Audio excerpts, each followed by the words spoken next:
vais attendre une petite minute.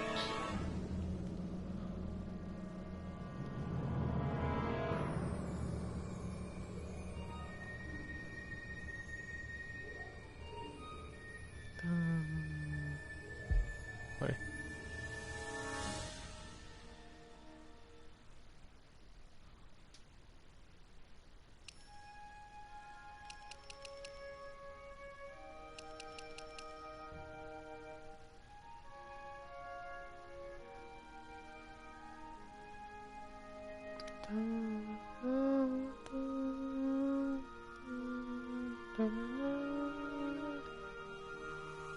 Allez, on y va. Alex, c'est place.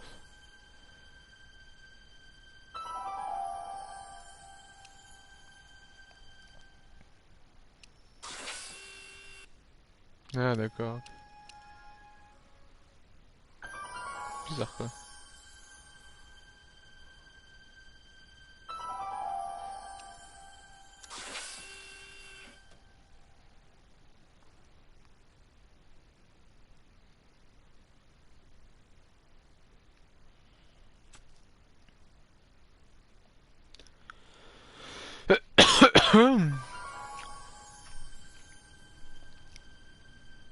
All right, I'm ready. Good evening. I'm Dr. Emmett Brown. I'm standing on the parking lot at Twin Pines Mall. It's Saturday morning, October 26th, 1985, 1:18 a.m. And this is temporal experiment number 1. Come on, Einie. Hey, boy, get in there. That a boy. In you go. Get down. Get your seatbelt on. That's it. Whoa. Okay. Please note that Einstein's clock is in precise synchronization with my control watch. Got it? Right, check, Doc. Good. Have a good trip, Einstein. Watch your head.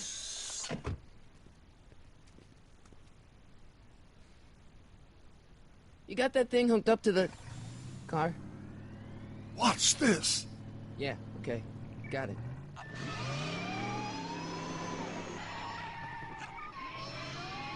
Alors, la voix ressemble vraiment à celle de Noble Not me. dans The car. l'espace. The car.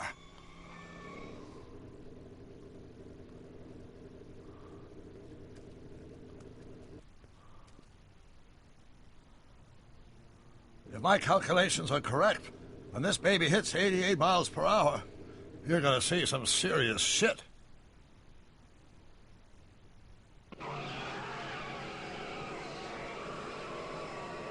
Watch this, watch this.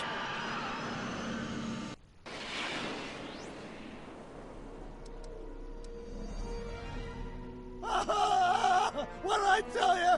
88 miles per hour! The temporal displacement occurred at exactly 1:20 a.m. and 0 seconds! Doc, what the heck was that? Calm down, Marty. I didn't disintegrate anything. The molecular structure of both Einstein and the car are completely intact. Where the hell are they? The appropriate question is, when the hell are they? You see, Einstein has just become the world's first time traveler. I sent him into the future. 1 minute into the future, to be exact. And at precisely 1:21 a.m. and 0 seconds, we shall catch up with him and the time machine. Wait a minute. You put your dog in a time machine made out of a DeLorean? The way I see it, if you're going to build a time machine into a car, why not do it with some style? Besides, the stainless steel construction made the flux dispersal. Look out!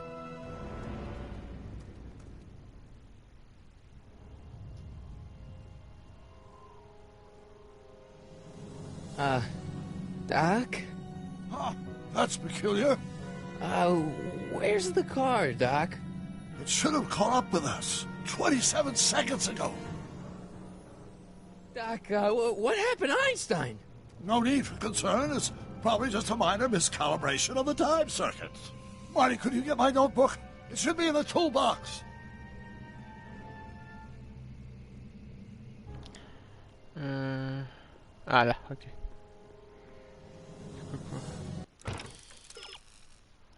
Ah.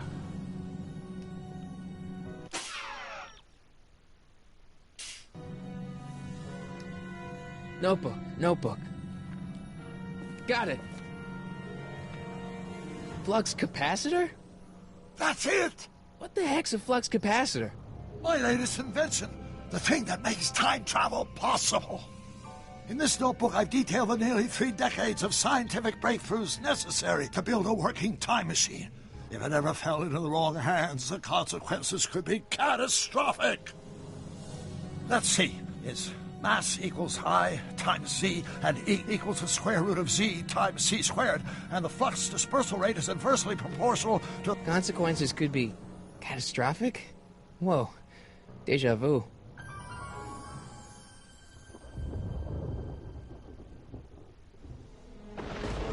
Oula, on voit la lune dans tes cheveux, Doc. Ouais, y'a tout dans ta Doc? tête.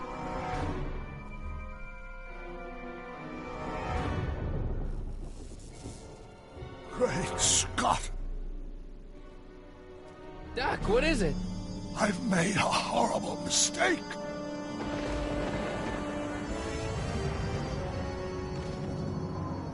Doc!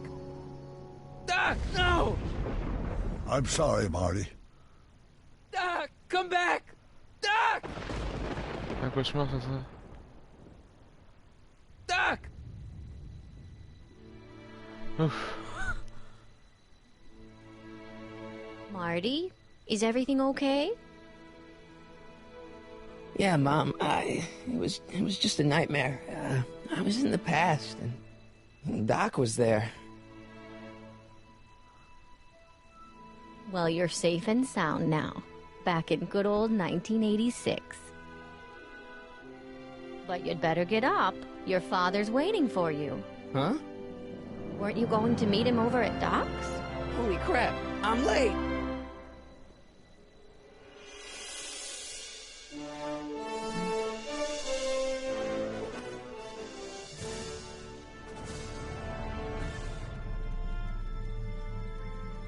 Ah, mais la musique elle peut durer plus longtemps, ouais.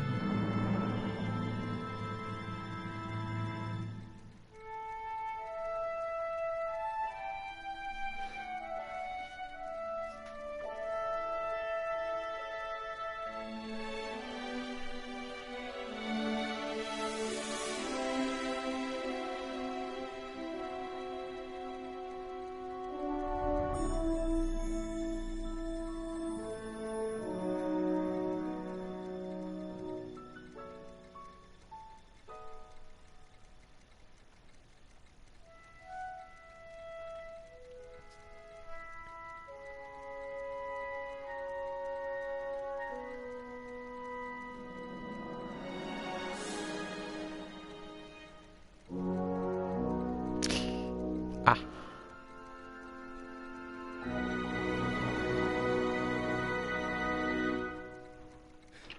Dad, are we too late to stop the sale? Better late than never. You wouldn't believe how much rare stuff there is back here. That's Doc's stuff. The city has no right to... Now, son, I know you're upset, but your friend's been gone for months, and the city really seems hell-bent on using his land for that new parking garage. And, hey, is that a first edition Jules Verne?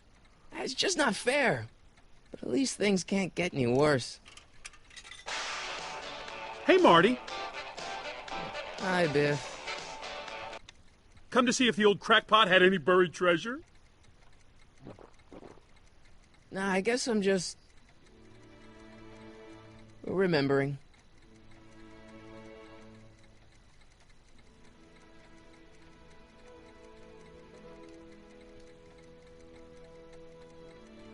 Hey, let me! Now, Biff, leave Marty alone. This is a very emotional time for him. Oh, sure. Sorry, Marty.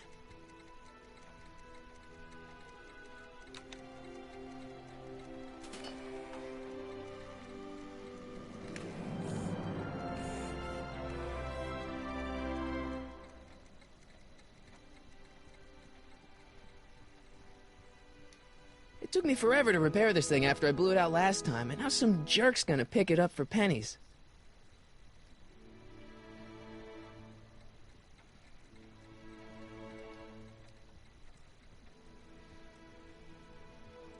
Doc built this model at downtown Hill Valley way back in 1955. The clock tower in the courthouse even works. What the? Is that Doc's notebook in there? Hey, that looks just like the courthouse. You gotta hand it to the old coot. He was good with his hands. Biff, can I see that a minute? This would look great in my fish tank. Give the old carp something new to nibble on. Can I see that model courthouse for just a second? I need to get something out of it. Like what? A not guilty verdict? That was a joke. Oh, but really, can I? Nah, I think I'll hold on to it. Give it here, Biff. Well, well, looky what we have here. Looks like plans for something. What's a flux catheter? It's none of your business. Doc asked me to... Brown's worm food, kid. But this looks like it might be worth something.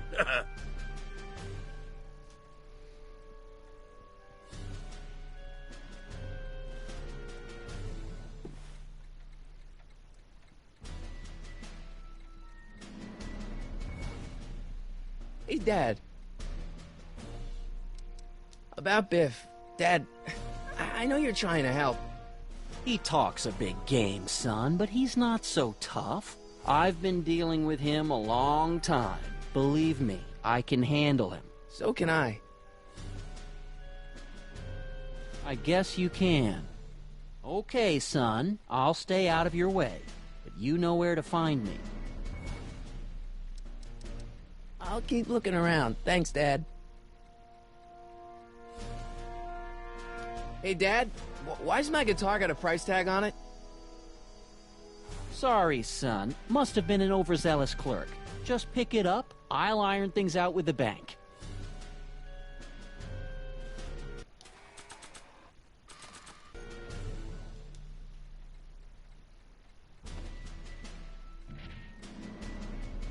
Here's an oldie, but a goodie. 1, 2, 3.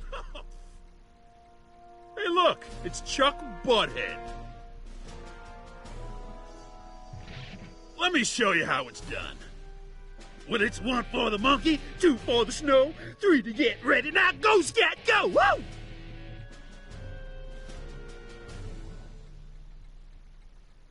Tak. Ja, to... Quality's good, but it needs more bass. And treble. And volume. Oh, wacht. Let's make some noise.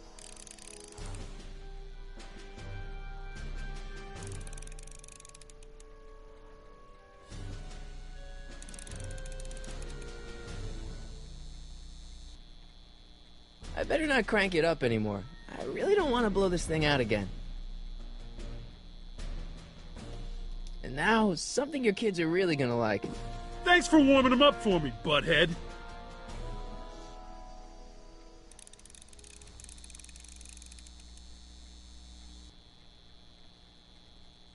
Now watch me blow the lid off this joint. Whatever you say. Allez, explose. Whoa! Rock on, Biff. Oh, shit.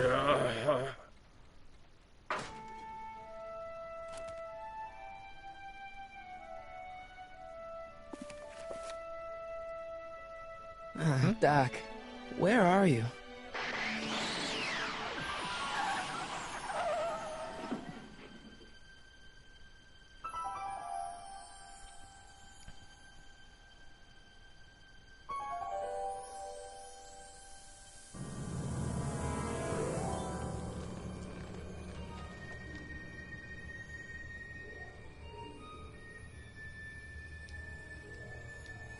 Doc?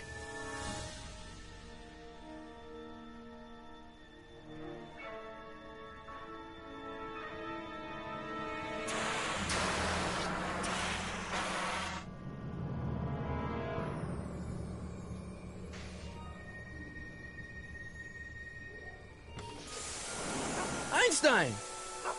Where do you come from, boy? Didn't you bring Doc with you?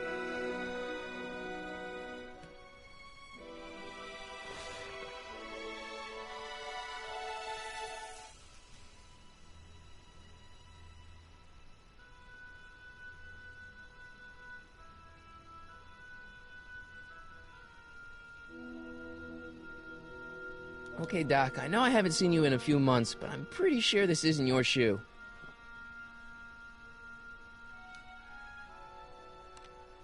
Marty? Ah! Marty, if you're hearing this recording, then the DeLorean's automatic retrieval feature is a resounding success. Automatic retrieval? In case of my failure to return to the DeLorean within an allotted time, I programmed the time machine to jump to these four-dimensional coordinates without me. As you are well aware, time travel is an inherently risky activity, and despite my elaborate precautions, there's always a possibility that I could land in trouble sometime. And that sometime is now, or then, or maybe later.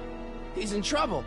Marty, you've come to my rescue in the past, or was it the future? Anyway, I'm relying on you to do it again. Please take the DeLorean back, or forward, to whenever it is I'm stuck in time. When you get there, I'm sure you'll figure out what to do. That's it? Aren't you gonna tell me when that is? Just go to the date specified on the time circuit readout under the heading marked Last Time Departed. Good luck. Right. Last time departed. Oh, jeez. Come on. Crap! Oh, great. How am I supposed to find him now?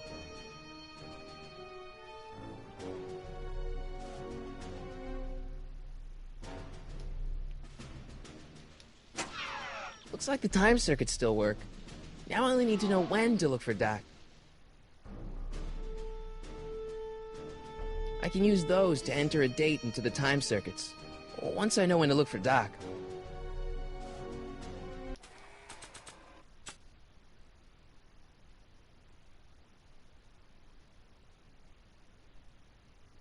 This time-traveling shoe is my only clue to finding Doc.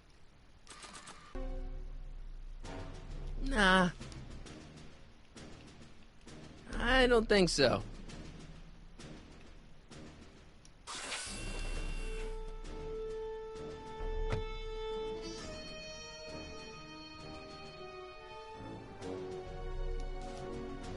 What kind of trouble is Doc in, Einie?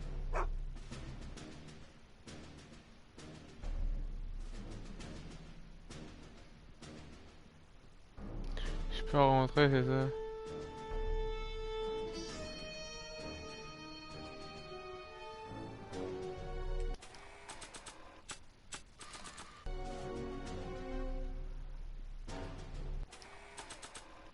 Marty? Ah! Marty? Ah! Marty? Ah! Marty? Ah!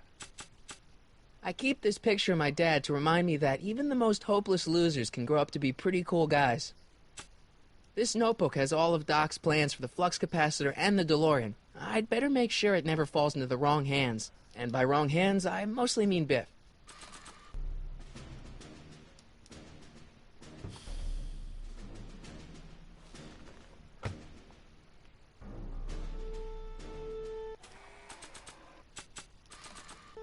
After all the trouble I went through getting this thing, there's no way I'm letting it out of my sight. After all the trouble I went through getting this thing, there's no way I'm letting it out of my sight.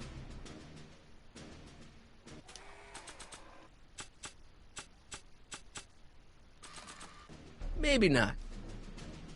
Not sure what that...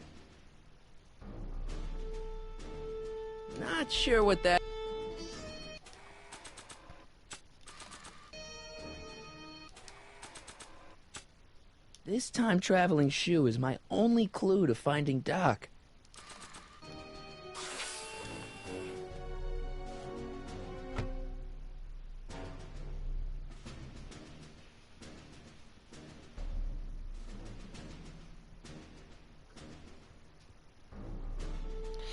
Ah.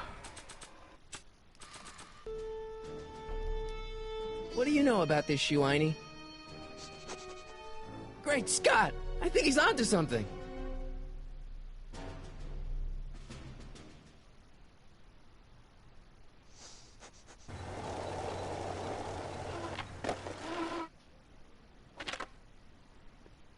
Okay, now we're getting somewhere.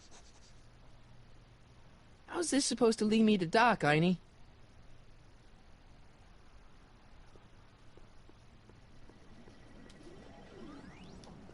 I guess there's time for a quick game.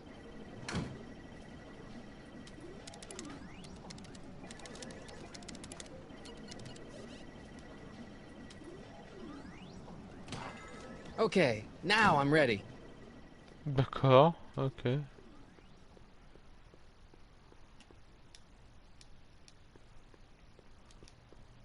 What kind of trouble is Doc in, Einie? Why couldn't Doc have invented a dog translator?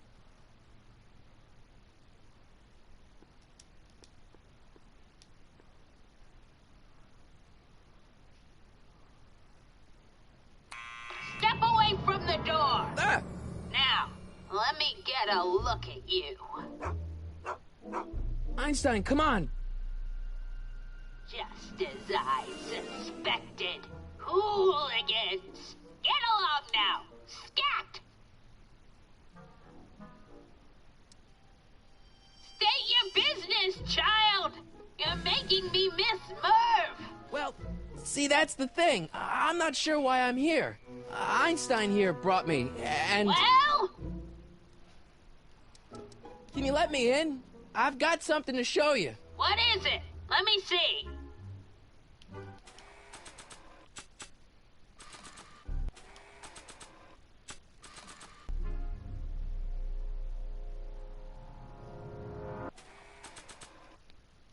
Ah! This notebook has all of Doc's plans for the flux capacitor and the DeLorean. I'd better make sure it never falls into the wrong hands. And by wrong hands, I mostly mean Biff. This time-traveling shoe is my only clue to finding Doc. A shoe? Ow, now what would I want with a... Huh? Stay there!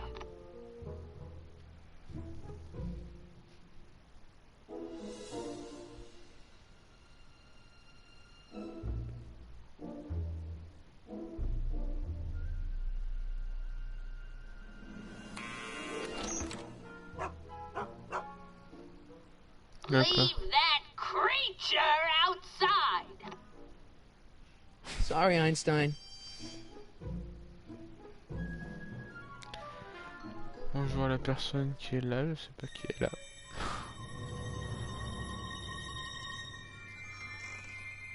Well, took you long enough.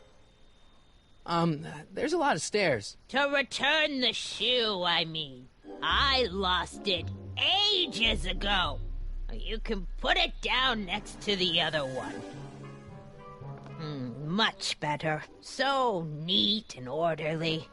I suppose you'll be wanting some sort of reward now. No, All I've got is tea and candy. But... I'm sorry I called you a hooligan. I try not to jump to conclusions, but after all, 9 out of 10 people in this city are hooligans. It's a fact. Look it up.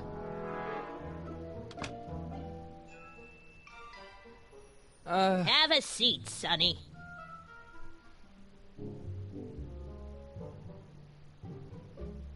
Hey! You kids! Put out those cigarettes!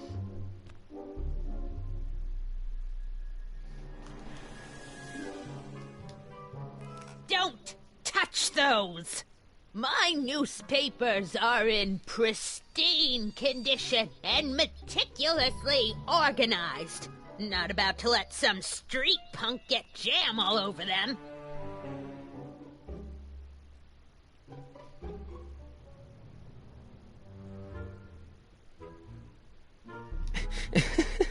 Is that Vice Principal Strickland?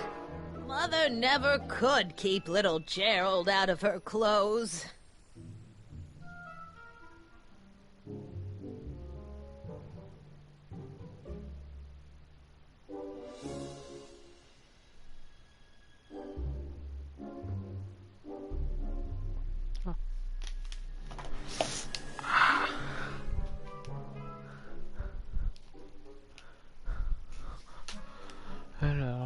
Voyons voir.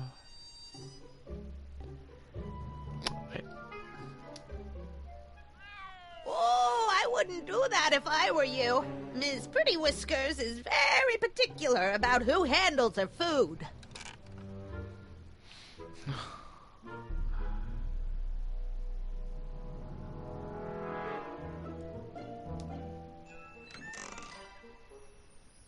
Miss Strickland, about your tea. You forgot to turn on the... U! It's spelled with a U! You illiterate vandal! Il faut aller barrer directement, non? Miss Strickland? Jack! Diane! I know what you're doing behind that tree! Yes? Do you remember when you lost your shoe? Shoe? That shoe over there. Oh, that shoe! Huh. Aye, what a nosy Nelly! No one likes a busybody, you know. But... Oh, fine, let me think about it. Yes, I remember. I lost it in a scuffle with a dog. Oh, when was it? Oh, yes, the day that speakeasy burned down. A speakeasy? In Hill Valley? Don't act so surprised, young man. Your generation doesn't hold a copyright on moral depravity, you know. Sin has been on the prowl in Hill Valley since the day it was founded.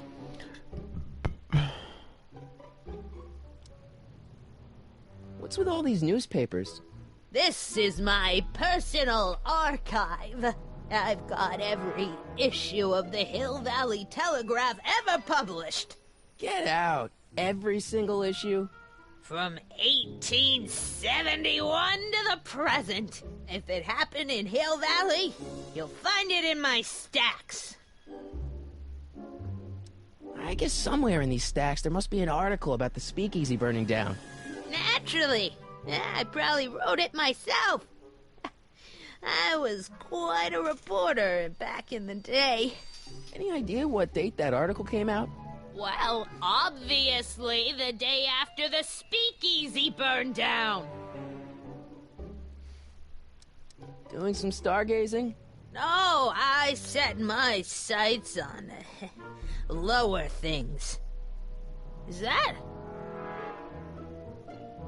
Tim Tannen! Get away from that hubcap before I call your father!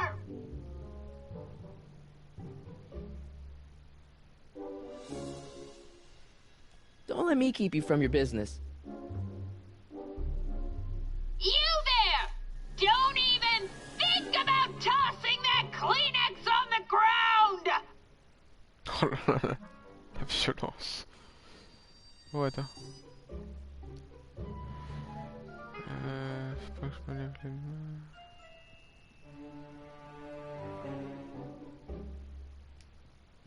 The candy looks older than I am. Man, she keeps it hot in here. That's the kettle. I'll be right back with some tea. Then don't touch anything.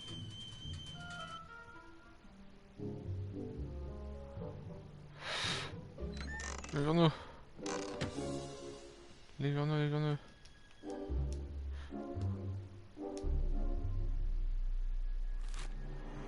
Juveniles collide with manure truck. Nice picture.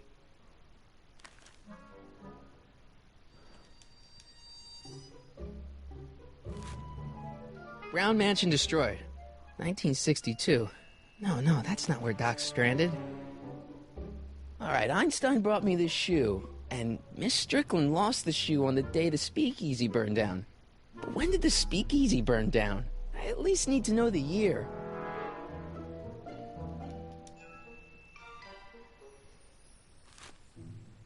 Firm announces plans for Lone Pine Mall, Peabody Ranch to be rezoned for commercial development.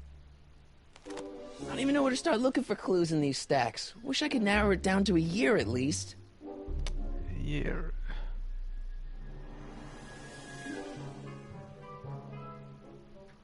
Stop looking at me. Jeez, they all look like they've got sticks up there. What's that, dear? Nothing. Yeah, that's peculiar. The water still hasn't come to a boil. Attends. Comment je peux faire pour savoir l'année? Ah, je peux lui demander peut-être. Excuse me, Miss Strickland? Don't let me keep you from your business.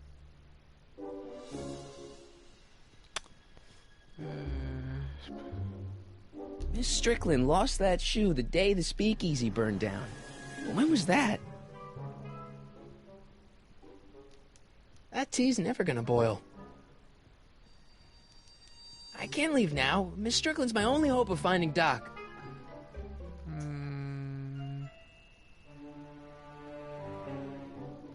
Oh. There's the whistle! Surely the water's boiling by now. Et du coup ensuite c'est le chat.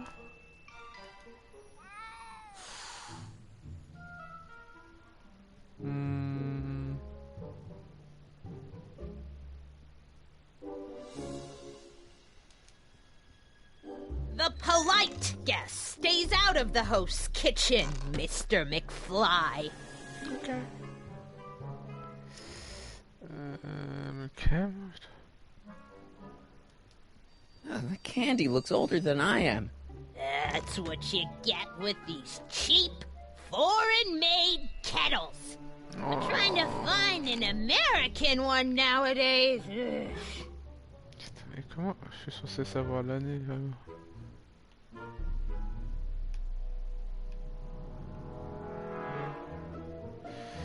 Ok, regarde.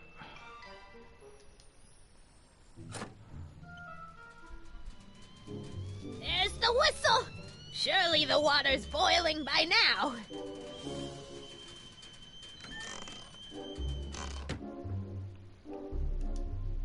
Jeez, they all look like they've got sticks up there. What's that, dear? Nothing. Hey, mind if I use your binoculars for a sec? Go ahead, dear. Man, these are powerful. I could see Biff going into the video store. You wouldn't believe the filth that boy watches. Yeah, he's nothing but an out-of-control hedonist, just like his father. I wish I knew which one used to be a speakeasy.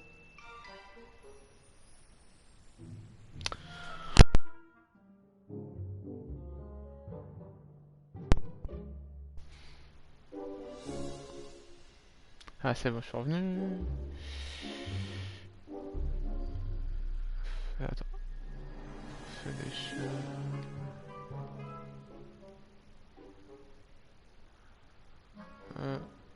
choses. Miss Strickland? Wow, a speakeasy. That must have been wild. Is it true they used to drink gin out of slippers like my grandma said? Don't romanticize the past, young man. Prohibition was a time when gangsters ruled the town while honest citizens quaked in their beds. So where was it? That speakeasy that burned down, I mean. That was ages ago. If you're looking for bootleg hooch. No, I'm just curious, that's all. I'm a student of history. Student of history, my Aunt Fanny. Yeah, your generation of hooligans and slackers could give two ripe figs about history. Miss Strickland? Oh, video store! Huh? The speakeasy used to be hidden in plain sight down there in the town square. Right where that disgusting videotape rental store squats today. So the video store building must have gone up after the speakeasy burned down. Following year, as I recall. Don't let me keep you from your business. Mind if I take a look? Go ahead, dear.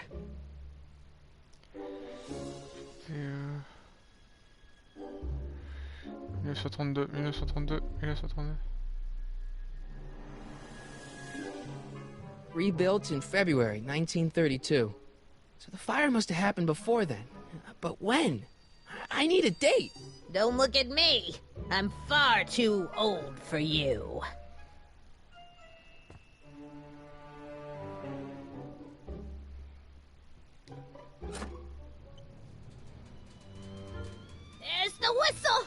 Surely the water's boiling by now.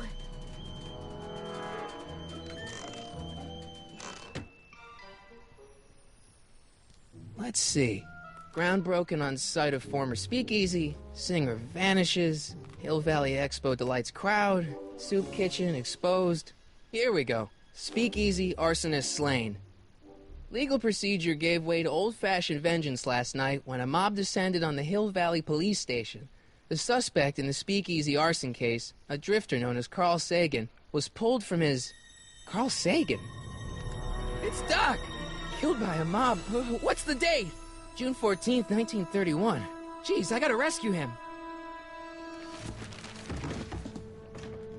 My newspapers! Sorry, Miss Strickland. Let me... No! You've gotten my history out of order! Oh, do you know how long it'll take to fix what you've done? Oh, get out! Get out! Get out! Help! Police! I'm being attacked by hooligans!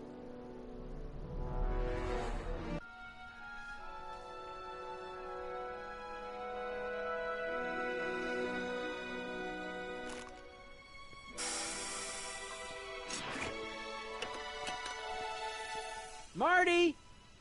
Where you been, son? And what are you doing in that getup? It's, my uniform. Didn't I tell you? I got a job. At the Model T factory? Yeah. No. Never mind, you don't have to explain. I'm sure whatever it is you're up to, you know what you're doing, right? I hope so. Hey, sometimes you gotta go out on a limb for the ones you love, right? Wish my dad had understood that. You won't stay away too long. You'll barely know I was gone.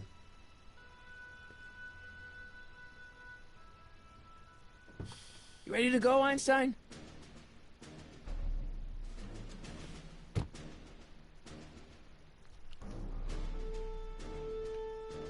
I've got to turn on the time circuits first.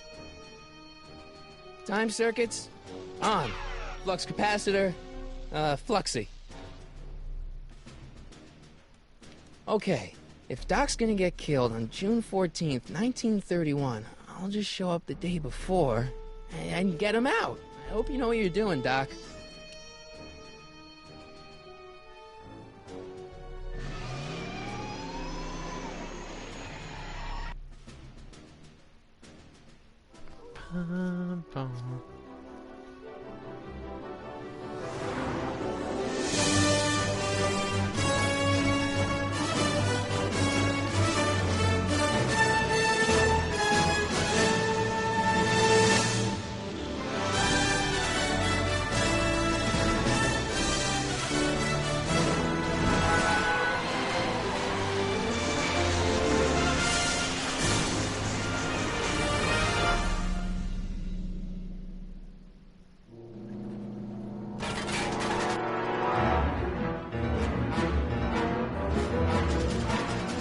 Ah, effectivement.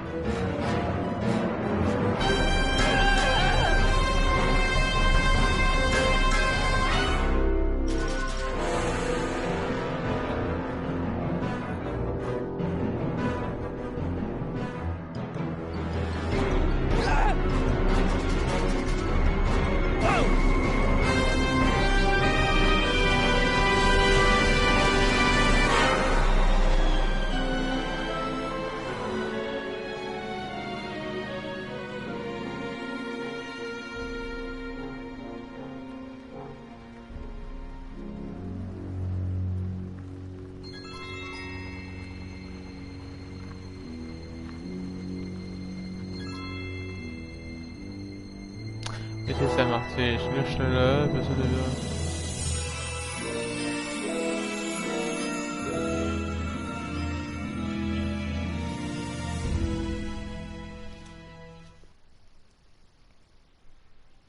Oh ja, stimmt.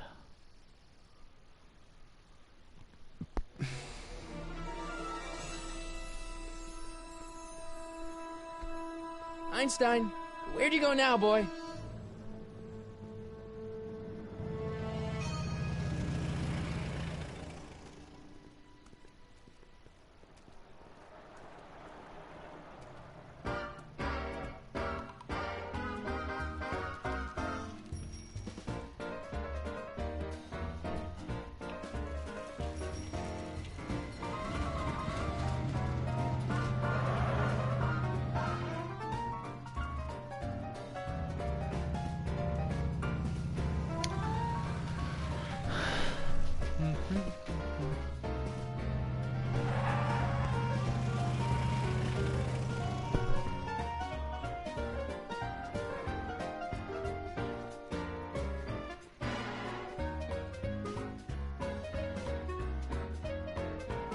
Young man! Excuse me, young man!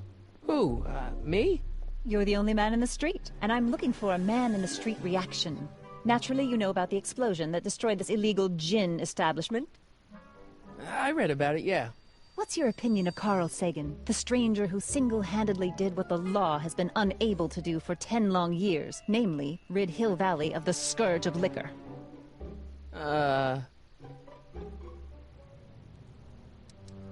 You can mark me down as a supporter. The young man said, flashing a boyish yet virile grin. Hill Valley needs more upstanding youths like yourself. Do you have a message for the vicious gangsters who still roam these streets, no doubt plotting to corrupt our citizens with another den of booze, sin, and debauchery? No, not really. That's the spirit. Destroy them with indifference. If we refuse to patronize their establishments and glorify their wicked exploits, they'll soon be exposed for the pathetic wretches they are. May I get your name? Yeah, it's... Michael Corleone. Thank you for sharing your candid opinions, Mr. Corleone. Edna Strickland, Hill Valley Herald. I know. I met you back. I'm familiar with your work. You read my column? How sweet! I know it's just an etiquette column, but I believe it'll lead to bigger and better... Oh! Einstein, no. Down, boy. Is this wretched creature yours? He assaulted me once before. What's got into you? Aggressive dogs must be kept on leash at all times. It's the law. Look it up. Doc. I gotta find Doc.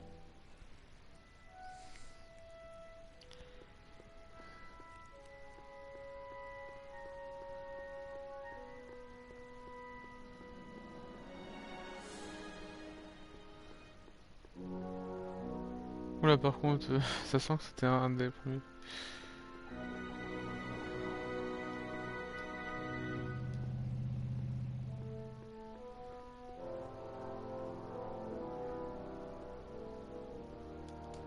Hill Valley Police Station. Cripes, this place looks old, even for 1931. Doc! Marty! Doc! What are you doing here? You sent for me, Doc. I did? When? May 14th, 1986. 1980? The automatic retrieval system, of course. I'd almost forgotten about that. So what's our plan for getting you out of here? Plan? We don't need a plan.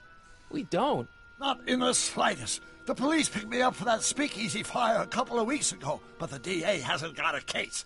They're releasing me tomorrow morning. So basically, I traveled 50 years into the past to deliver your car?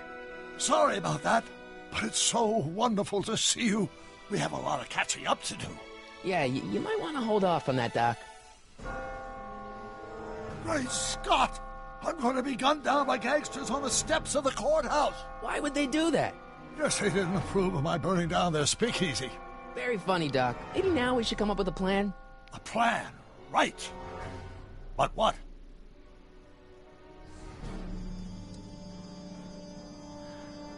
Why don't I take the DeLorean, go back in time before you were arrested, and stop you from getting caught in the first place?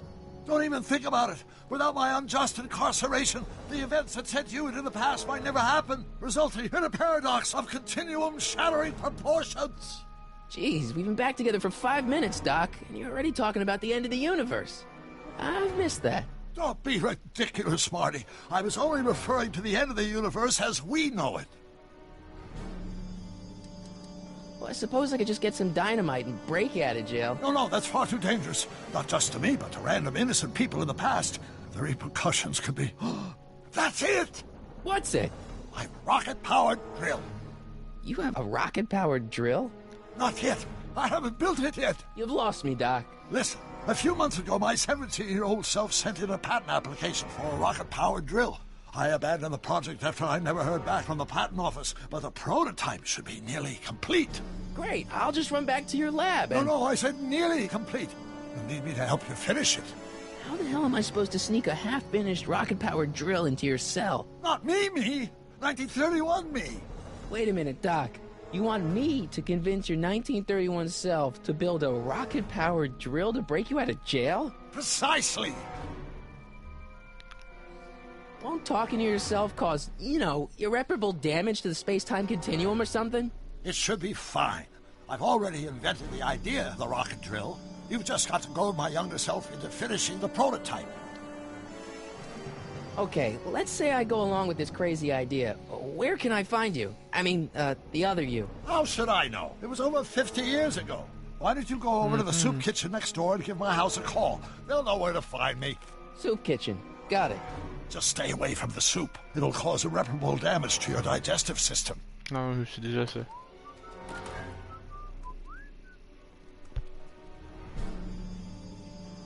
I guess I better get started. Don't worry, Doc. I'll get you out of here in no time. I'm not worried. Once you and my younger self put your heads together, you'll be unstoppable.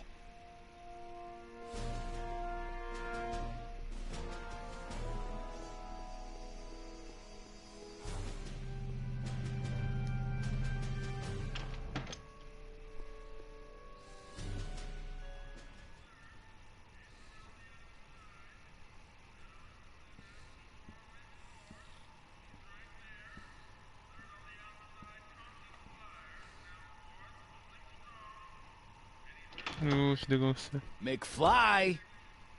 Biff? Kid! Grandpa? That's Mr. Tannen to you, Artie. What are you doing out here? Well, I was getting kind of hungry, so I figured I'd come down here for some free soup. Just thought I'd come down for some soup.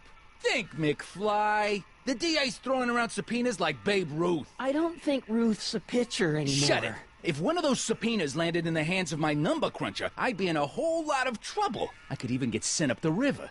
You wouldn't want that, would you? Would you? No, of course not, kid. All right. That's better. What are you looking at, punk? Keep your eyes on the soup, kid. Well? Well, what? Well, what are you still doing here? Sorry, kid. I'll just run back to the safe house. You do that. And McFly? Yes? That hat's too flashy. You better let me hold on to it. Now scram! You got it, boss. And don't come out until I give you the all clear. I swear, if even one of you mooks could add 2 + 2 without your fingers, I'd dump that wimp into the lake. Hey! Anyway, I'm off to make myself irresistible. Don't let anyone burn down the shop while I'm gone.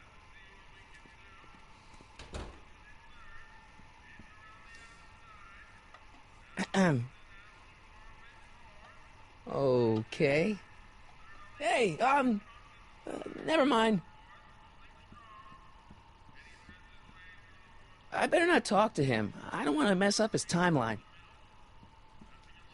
For we were born only yesterday and know nothing, and our days on Earth are but a shadow. Actually, I won't be born for about 40 years.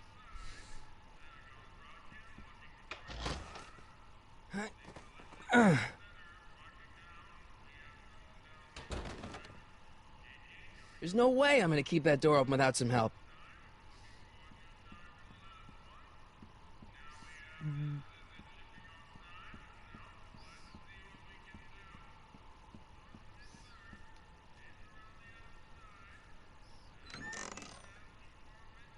The kitchen's for management only, rummy. Whoa!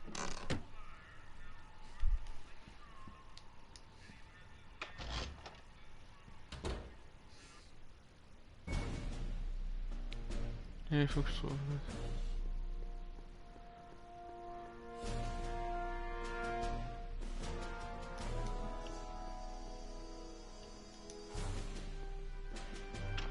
Hello? No solicitors! Okay.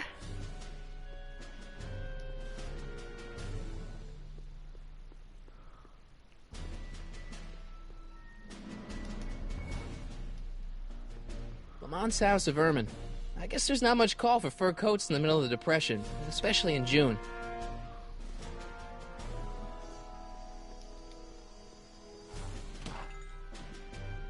You gonna buy anything? No. Then get out, bum.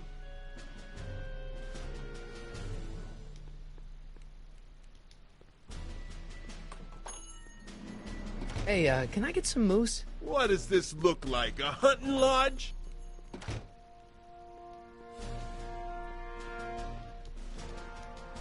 I'm not so sure I want to stay in a place that welcomes transients.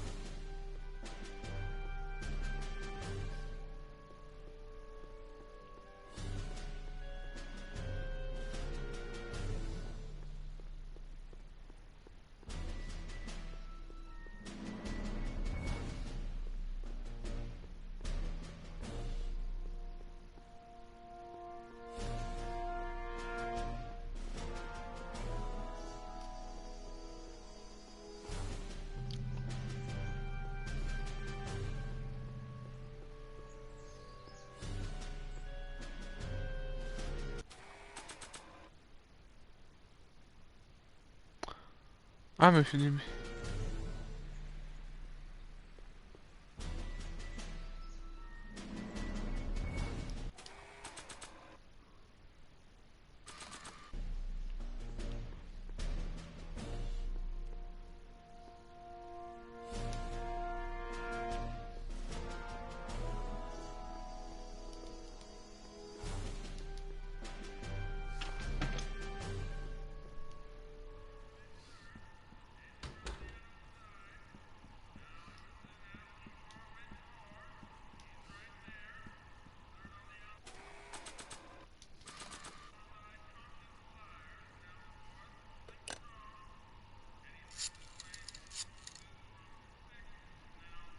Brown residence? Hi. Do you know where I could find Emmett Brown? Young Master Brown is currently tending to his clerking duties at the courthouse. Who may I say is calling? The courthouse? Doc never told me he worked at the courthouse.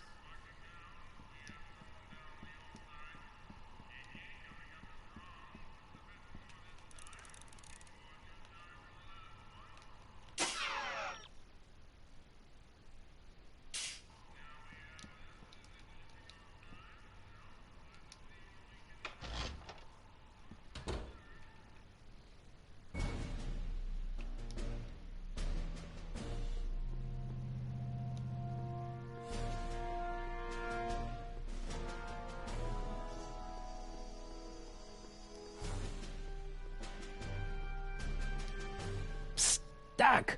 Marty, have you found my younger self yet?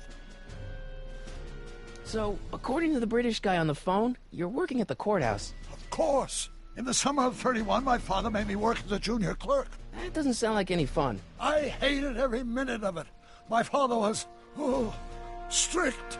In any event, you should head over to the courthouse right away and introduce yourself to me.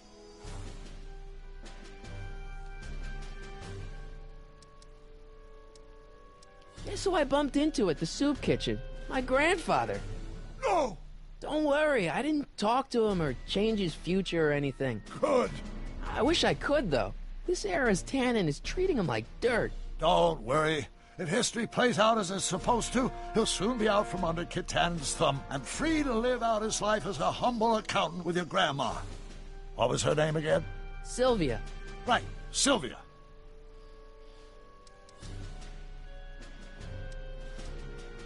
I know this really isn't the right time or place, but I found your notebook. Ah, so that's where I left it. Why'd you bring it here? Because the bank's selling off all your stuff. They can't do that. That's what I keep trying to tell them. Well, you hold on to it for safekeeping. We'll deal with my financial situation in 1986 after we save me from a grisly death in 1931. Hang in there, Doc. Not the best choice of words, Marty.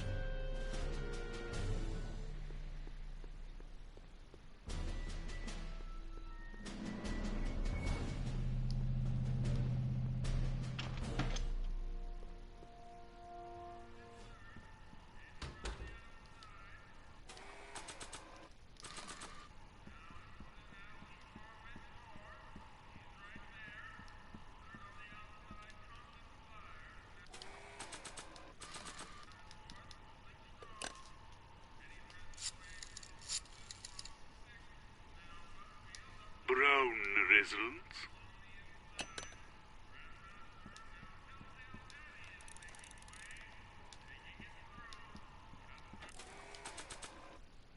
Brown Estate. Klondike 51038.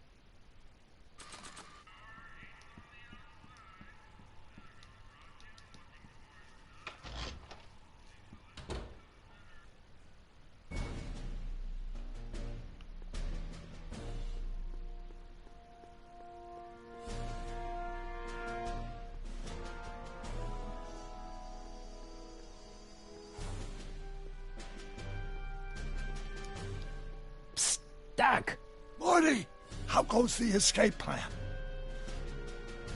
What does a law clerk do anyway? Horrible paper shuffling task, but that's not important. Get yourself to the courthouse and find me. Hang in there, Doc.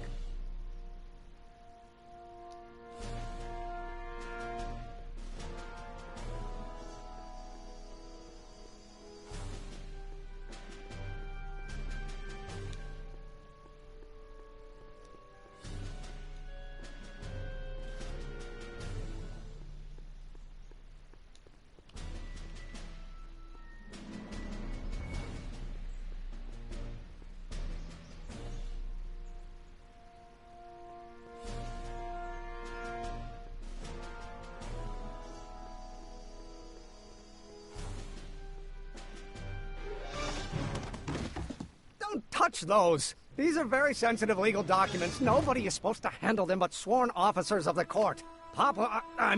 Judge Brown says so.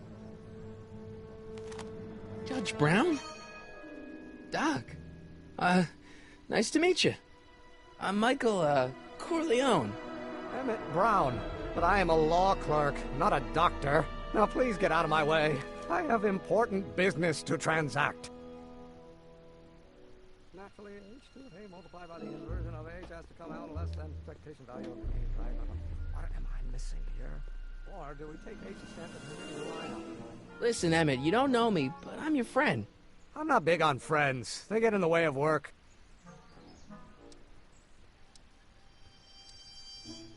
Listen, I understand you're working on a new invention in your lab. Invention? You must have me mixed up with somebody else. I'm in law. I have absolutely no interest in science. Oh, let's start over. Force equals mass times acceleration, of course. That's Newton. But how many newtons are required to maintain a constant mass if acceleration is reduced by the... Come on, wait up a minute. You again? Can't you see I'm busy? Come on, Doc.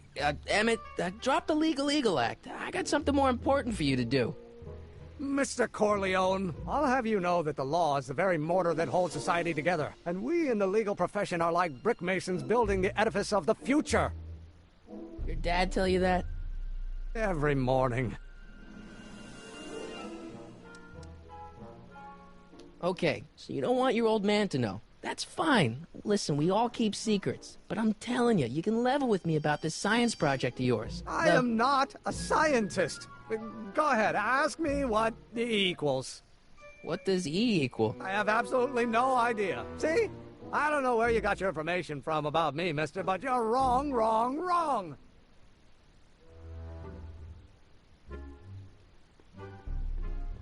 Will you just give me a chance? Harassment's a federal crime, Mr. Corleone.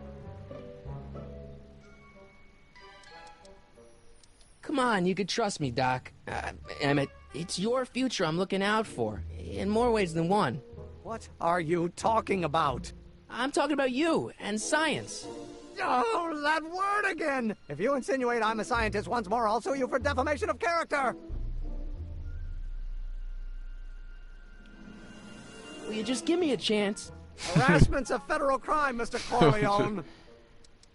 See, I'm sort of in the science business myself. That's why I sought you out. Not that I care in the least, because science is the furthest thing from my own area of interest, which is law, but I don't believe you. It's true. I'm a scientist. So tell me something, Mr. Scientist, from your vast storehouse of scientific knowledge.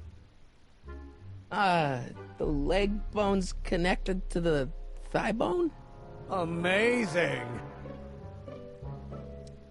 So, Emmett, what time are you through with work? Depends. On weeknights, Pop sometimes keeps me in the office till 9. 9 at night? But today's Saturday. Right. So I probably won't get off before 10. What's this important business you're up to? It's a legal matter, very complicated, very abstruse. I need to obtain 5 sets of initials on every copy of this writ of indemnification before before Judge Brown can even think of granting a waiver to the party of the first part. You have no idea what it's about, do you? That's how important it is. How about you knock off work early and I'll buy you a beer, or soda. What do you say? Don't try to tempt me from my duty with sugary beverages. Keeping the wheels of justice turning, that's my one passion in life. Besides, if I left before 8, my pop would kill me. Sounds like you're a little scared of your father. Scared of my father? Pop is the most learned, just, incorruptible judge that Hill Valley has ever seen. The only people scared of Judge Brown are people with a dark secret to hide. And I don't have a dark secret to hide. Emmett, about your... Don't say it. Will you just give me a chance? Harassment's a federal crime, Mr. Corleone. Sounds like you're a little scared of your father. Scared of my father? Pop is the most learned, just, incorruptible judge that Hill Valley has ever seen. The only people scared of Judge Brown are people with a dark secret to hide. And I don't have a dark secret to hide. Sounds like you're a little scared of your father. Scared of my father? Pop is the most learned, just, incorruptible judge that Hill Valley has ever seen. The only people scared of Judge Brown are people with a dark secret to hide. And I don't have a dark secret to hide. Emmett, about your... Don't say it.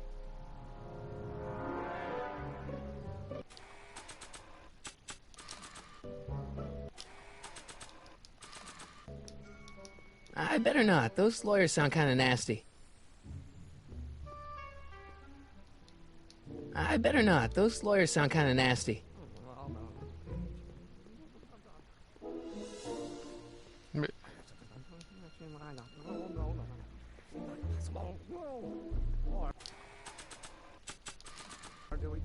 Doc's notebook doesn't belong to him. Okay, actually, it does belong to him, but not yet. In any event, it's probably a really bad idea to give him a book full of all the things he hasn't invented yet.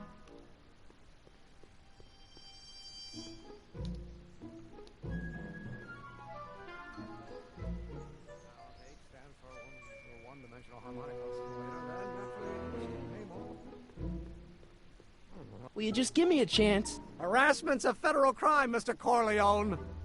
Emmett, about your... Don't say it. Oh, no.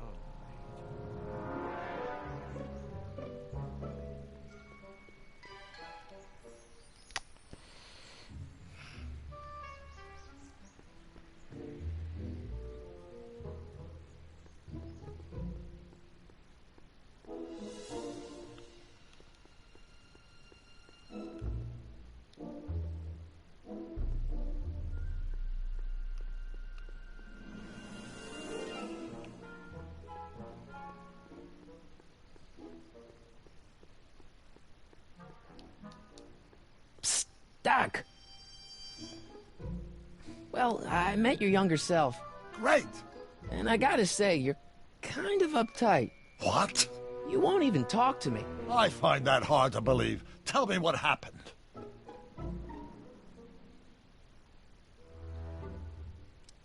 I tried asking him about your rocket drill, but he says he's not a scientist.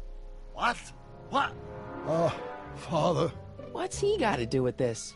In 1931, I was still deathly afraid of my father discovering the truth about my scientific predilections, so I carefully kept them under wraps, practicing science at odd hours, away from his prying eyes. That sucks. It sucked a lot. Fortunately, I eventually stood up to him, but right now, my younger self probably thinks you've been sent by my father to check up on me. You know, your younger self seems really dedicated to the law. It's a facade, I assure you. I had to keep up appearances to appease my father. Why does your younger self mutter all the time? Muttering? Why would I be muttering? I never mutter unless... The Hill Valley Expo! The Expo? Yes, the Expo. How could I have forgotten? In a few months, the younger me will put on a demonstration at the Hill Valley Exposition, my first public foray into the world of science. Everyone in town will be there, including a number of noted inventors who shaped my career. So, it was a big success? No, it was a miserable failure, but it was a spectacularly miserable failure. One which marked my transition from an amateur garage scientist into a professional seeker of truth. Let's talk about your younger self's problems later. Okay, but don't forget we're on a bit of a deadline here.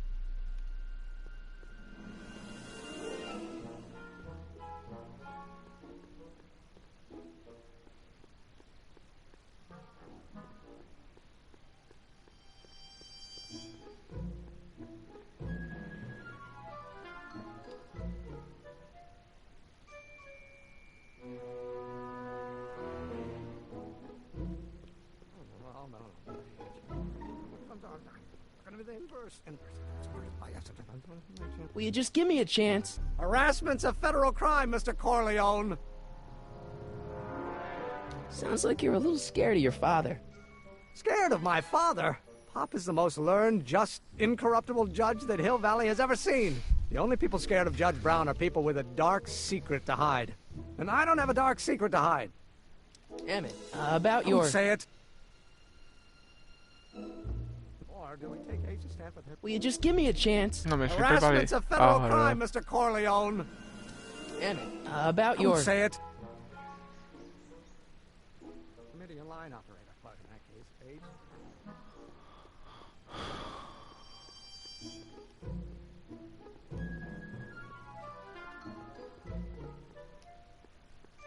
I better not. Those lawyers sound kind of nasty.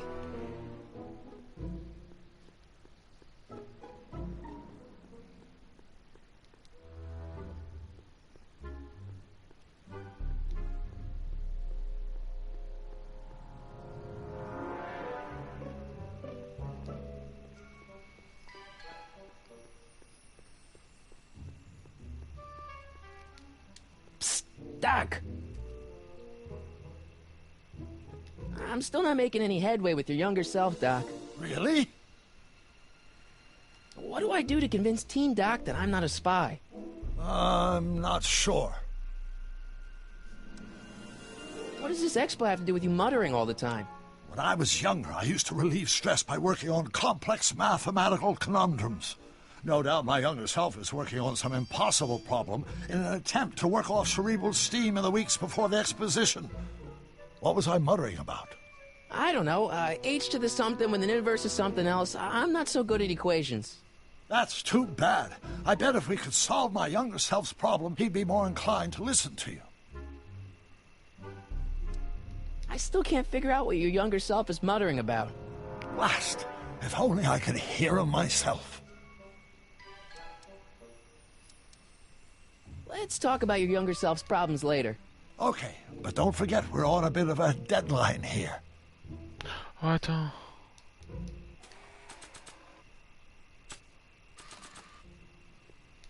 Not sure what that...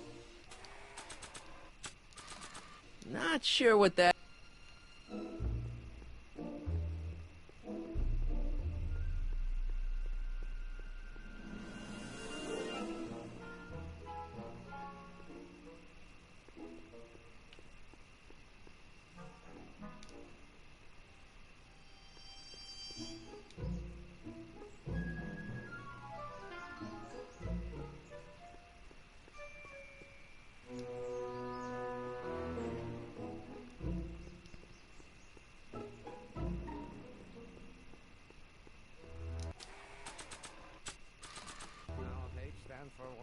One-dimensional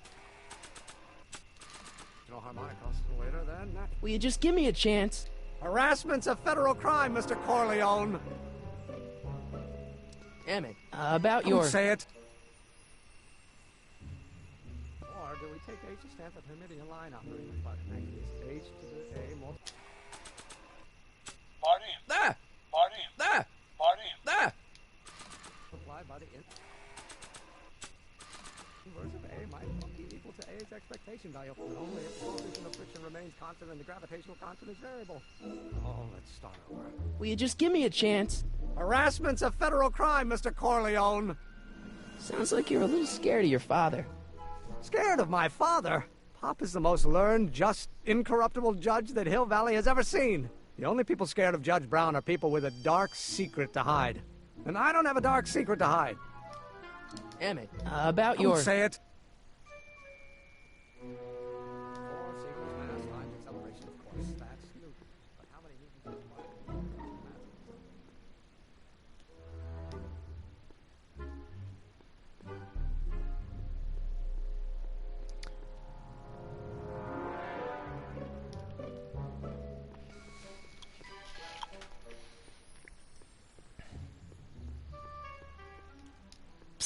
Doc!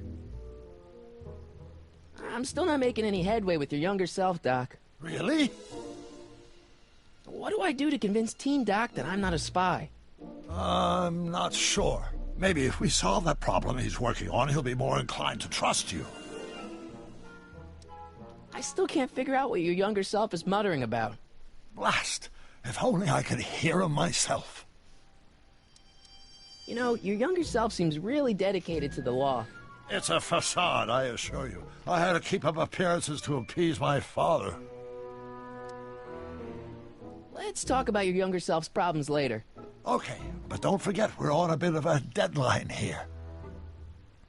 Psst, Doc! Where have you been all this time? I missed you. I've missed you too, Marty. But I thought it was important to let you live your own life for a while, free from the insanity of time travel. I gotta admit, it was nice to not have my family history blowing up in my face for a few months. Besides, I've been busy raising my own unpredictable teenagers. So how are Clara and the kids? They're fine, fine. Right now we're trying to decide where to send Jules and Vern to college. Clara prefers the 2020s, but I'm partial to the 1960s. We're planning on visiting you and Jennifer in 2011 soon. Me and Jennifer? In 2011? Oh, forget I said anything.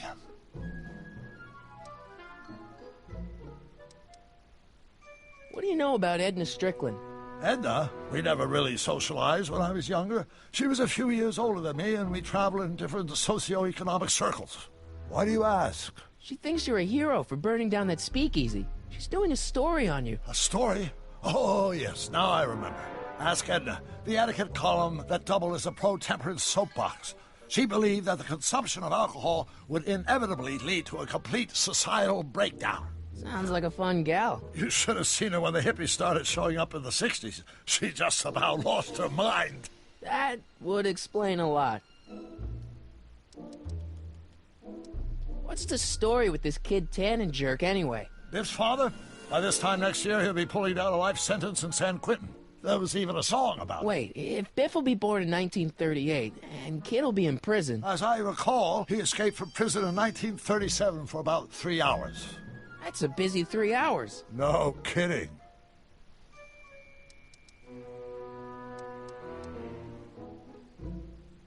Hang in there, Doc.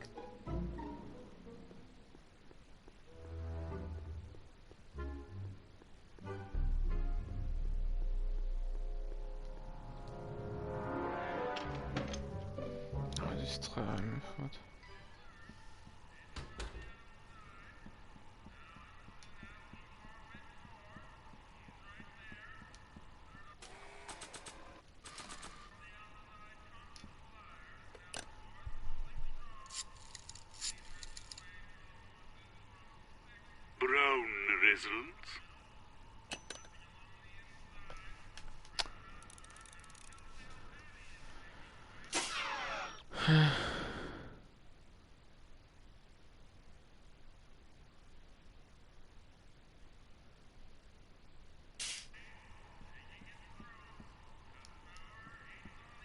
I really don't think they need to know the Brown family phone number.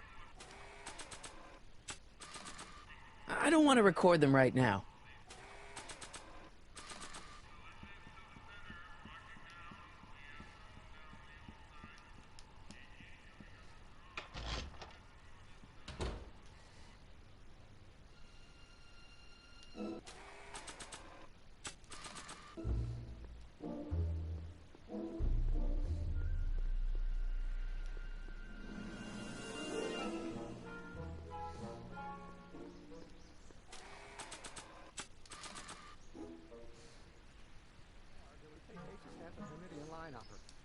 The whole thing Think, Emmett, think. H to the A multiplied by the inverse of A. H to the A multiplied by the inverse of A.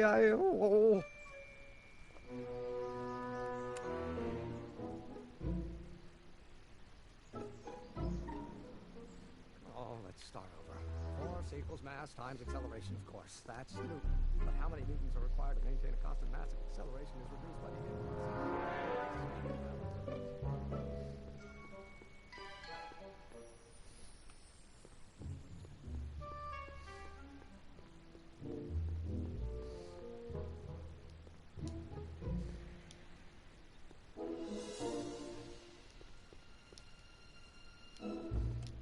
Mill Valley Police Station. Cripes, this place looks old, even for 1931. Psst, Doc. So, Doc, does this ring a bell?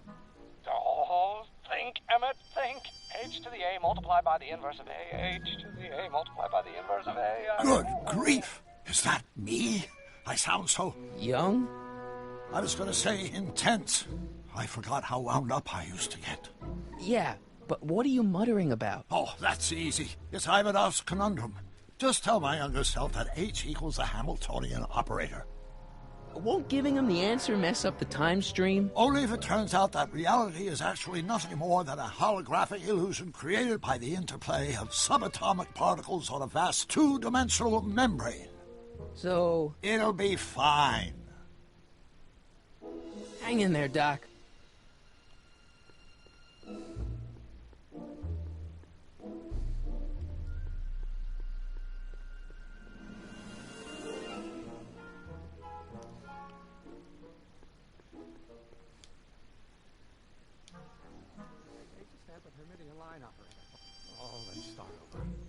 Will you just give me a chance?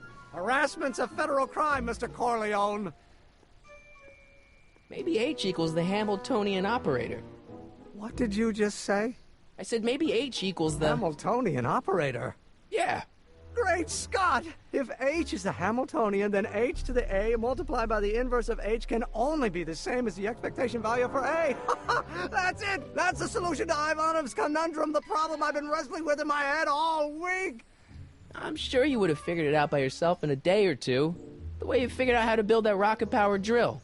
Where did you learn so much about science? Well, it's like this. You know about my rocket-powered drill? Then there can only be one explanation. What? You're from the patent office. I confess I didn't quite know what to expect when I sent the paperwork, but I never expected this. Welcome! I'm at your service. What can I do for you? Can I see your rocket-powered drill? Of course, of course. Naturally, it's just a scale model, but it's nearly operational. I can show it to you, say, first thing in the morning? Nah, that's no good. I need to see a full-size model. That's fully operational. Tonight. Otherwise, we'll have to award the patent to a competing inventor, Dr. McCoy. It can't be done! I mean, it might be possible to construct a full-size working model in that time frame, but I haven't got the main ingredient for the fuel. I'll get it for you. What is it? 190 proof grain alcohol. And you know how difficult it is to get a hold of alcohol these days. Especially now that someone's blown up the speakeasy. And besides, there's no way I can get off work until I've delivered the subpoena. Part of the investigation into the business affairs of Kid Tannen. Is it vitally important you see that rocket-powered drill today? Yes. Is it vitally important you deliver that subpoena today? Yes! Listen, I'll help you deliver it, and I'll see to it you get the alcohol you need. If it'll help you get that drill finished by tonight. Deal? Deal. Here's the subpoena. Arthur McFly? I've got to subpoena my grandpa? Shh! It's Kid Tannen. Hey, I just saw him at the soup kitchen, yelling at Arthur McFly. I'm not surprised. Arthur does the books for his business. What kind of business? That's what the DA is trying to find out. Let's go talk to him. No! Why not? Kid Tannen can tell us where Arthur's hiding. Yeah, well, he can also have us fitted for a Chicago overcoat.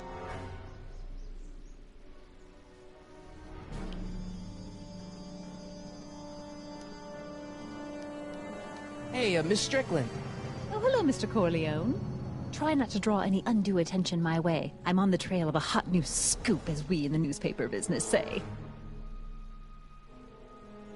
I'm sorry about the way Einstein lit into you back there. I don't know what got into him. Well, I hope you've learned to keep him under control. Yeah, I found someone to keep him distracted. Very good. Now let's see if you know your multiplication tables. Did you finish the story you interviewed me for? About Carl Sagan? Yes, but those pig-headed editors at the paper rejected it. They said my story was slanted, and that I was glorifying a suspected arsonist. As if their stories aren't always glorifying the criminal vermin that run this town. This whole thing makes me so mad I could spit. Though of course I never would. There's an ordinance against it, and it's so untidy. What's the scoop?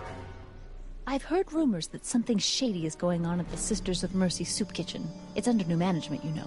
And oh, we mustn't jump to any conclusions. Not till the facts are in. I hope to heaven it is just a rumor. That soup kitchen is the front line in the good fight. If it goes bad, what will happen to the Stay Sober Society? Not to mention all the charitable institutions that depend on me for soup deliveries. What's the Stay Sober Society? You haven't heard of the SSS? They do the most marvelous work, taking hopeless drunken bums and turning them into former hopeless drunken bums. I'm one of the founding members. And not to say that I was ever, well, you know. Anyway, we've always met in the cellar of the Sisters of Mercy soup kitchen, but for some reason the new managers don't want us down there, so we're stuck. We've got nowhere to meet. Écoute, il y a un truc que je vais changer. Non, pas ça. On va pas faire les sous-titres plus grand. I know a place where the Stay Sober Society can meet. Oh? Where?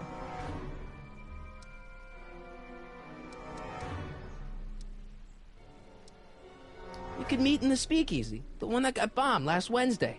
Now wouldn't that be poetic irony? But I'm not sure the building is structurally safe. I know a place where the Stay Sober Society can meet. Oh? Where? You can meet in the park. No, that's no good.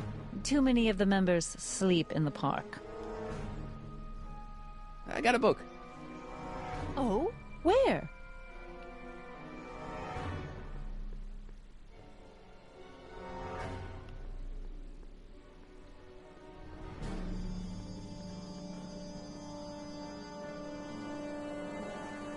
What the hell, Matches? You got kiwi all over my socks! Sorry, boss. Get out of here! How about you? Huh? I'm sitting at a shoe shine booth. You walk up. Either you're here to shine my shoes, or you got a death wish. Which is it?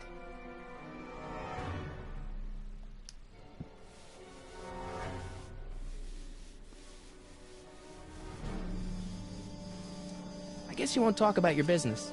Why not? I got nothing to hide. I recently acquired controlling interest in the Sisters of Mercy soup kitchen. Isn't a soup kitchen an odd line of business for a guy like you? I like soup. Plus, I got a heart as big as all outdoors. Buff a little harder. I want to see myself in the toes. How come you won't let the Stay Sober Society hold their meeting in the cellar of your soup kitchen? We got other plans for that cellar, and it don't necessarily involve staying sober. I'm looking for a guy named Arthur McFly. He's my, sort of a relative. Well, he's my employee, and he's very busy today. So when do you think Arthur will be leaving the office? When I tell him he can leave the office. Hey, you missed a spot. Isn't that Arthur McFly's hat you're holding? It was McFly's hat. Now, it's my peanut ball. Can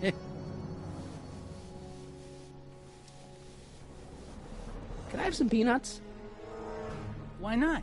I'm a magnanimous kind of guy. Go ahead, knock yourself out. Hey, kid! Yeah? What the hell is that? Hey!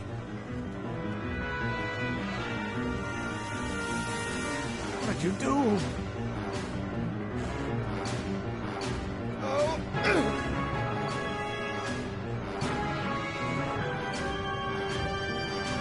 Give me that hat, you lousy crook! Emmett!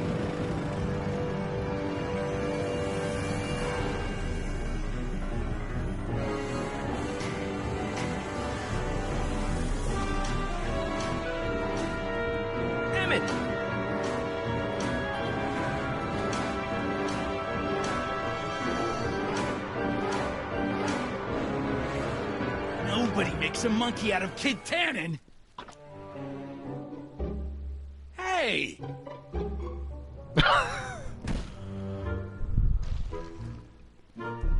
Ow! Fix me up!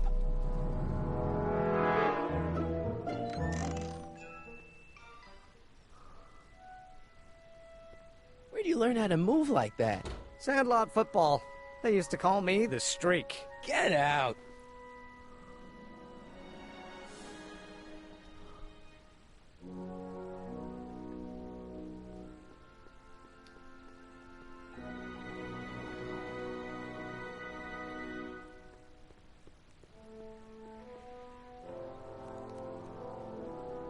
I better not go back in there. They're angry, and they've got scissors.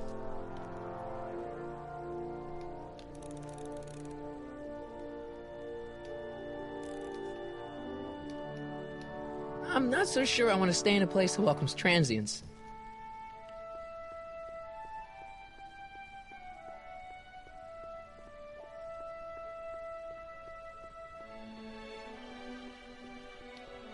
I don't need to go in there anymore.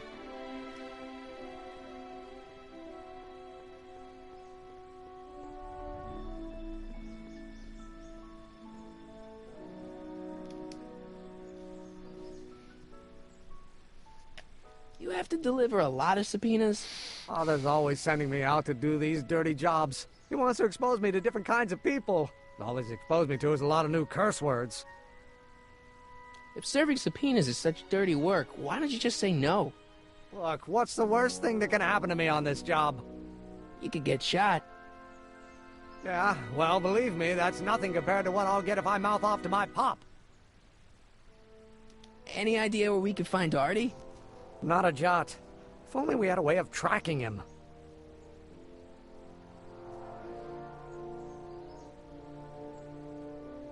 We'll get that subpoena delivered, or my name isn't... Michael Corleone! Yeah.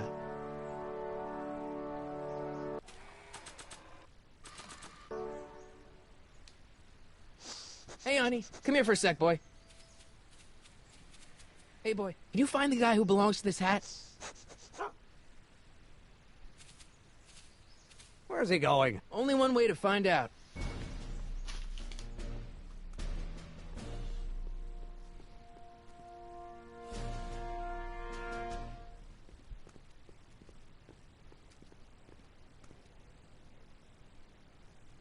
Huh.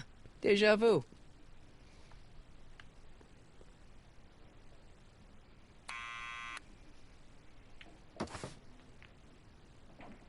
Yeah? Who is it? It's McFly! Shh, I know! Hey, Arthur, can you come down a minute? Do I know you? We've got something for you. It's a subscription to the Accountant Weekly. He won't come out if he knows why we're really here. No, right. I'm not interested. And besides, the boss won't let me leave the room.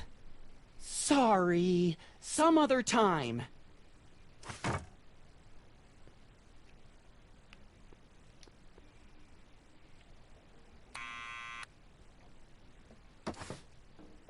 What now?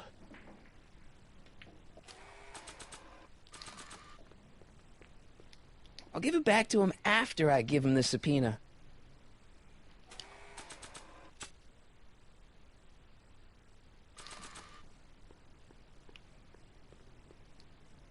Not sure what that... I don't need to push it again. Arthur's already there.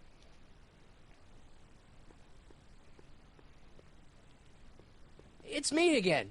Please come down. Why?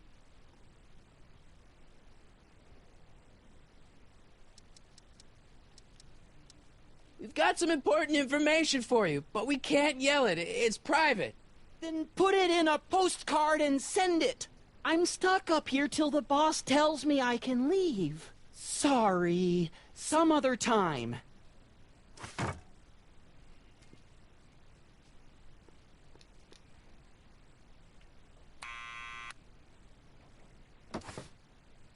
What now? It's me again. Please come down. Why? We represent the law. You don't want to go against the law, do you? No, but I don't want to go against Kid Tannen either. And he ordered me to stay put till he gives the word. Sorry. Some other time.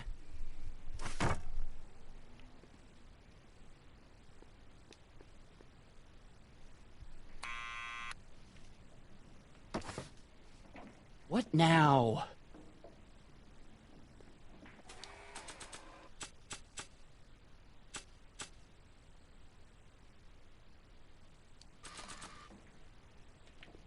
It's me again.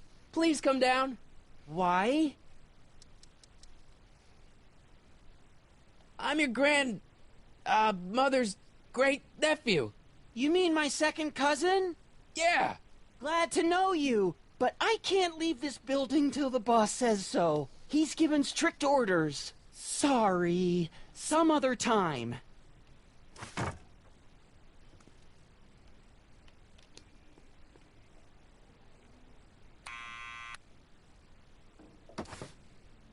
What now?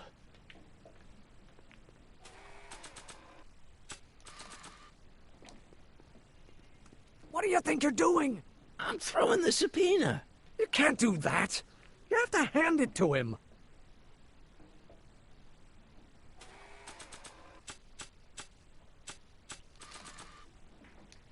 Arthur's already a little freaked out. I think showing him a picture of his yet-to-be-born son could turn him into a vegetable.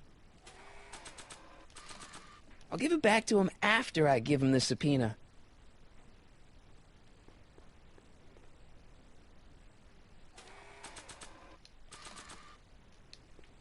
It's me again.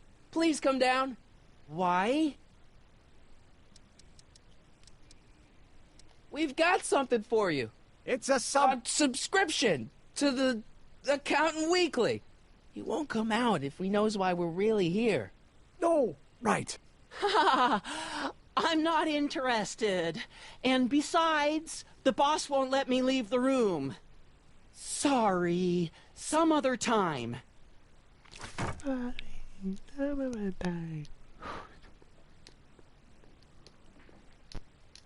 Need any help? Never mind. Thanks for bringing us here, boy. We'll take it from here.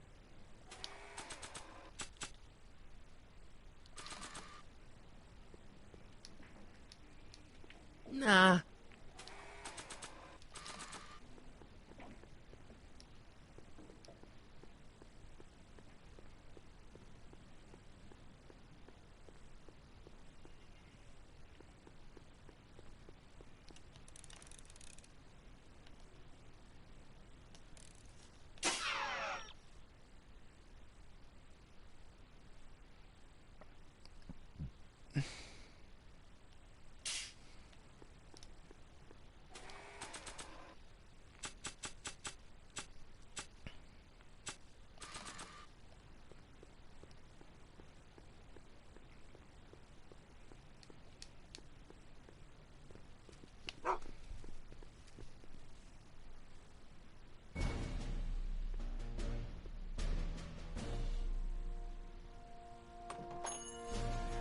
Okay.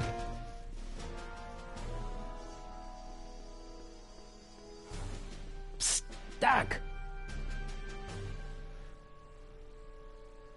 Your younger self needs 190 proof booze to fuel his rocket drill. Well, that could be a problem. I know, we're both underage. Underage, nothing. It's 1931 and alcohol's been outlawed throughout the country.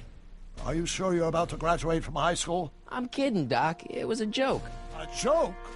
If I live to be 100, and I almost have, I'll never understand a teenage compunction to make a joke out of everything. Guess who I bumped into at the soup kitchen? My grandfather. No! Don't worry, I didn't talk to him or change his future or anything. Good. I wish I could, though. This era's Tannen is treating him like dirt. Don't worry. If history plays out as it's supposed to, he'll soon be out from under Kid Tannen's thumb and free to live out his life as a humble accountant with your grandma. What was her name again? Sylvia. Right, Sylvia.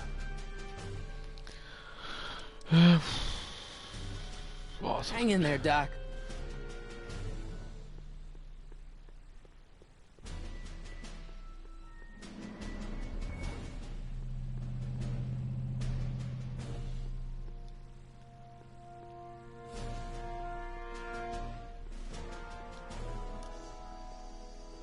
Hey, Miss Strickland. Oh, hello, Mr. Corleone. Try not to draw any undue attention my way. I'm on the trail of a hot new scoop, as we in the newspaper business say. I know a place where the Stay Sober Society can meet. Oh? Where?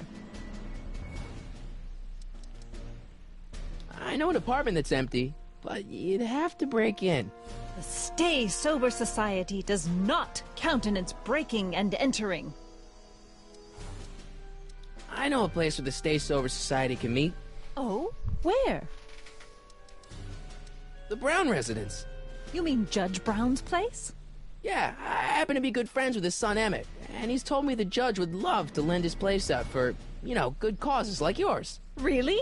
Why, that's the most generous, public-spirited offer I've received in a month of Sundays. Please, tell your friend Emmett we accept. The meeting isn't due to start for a little while, so that'll give our people some time to set up. I got a book.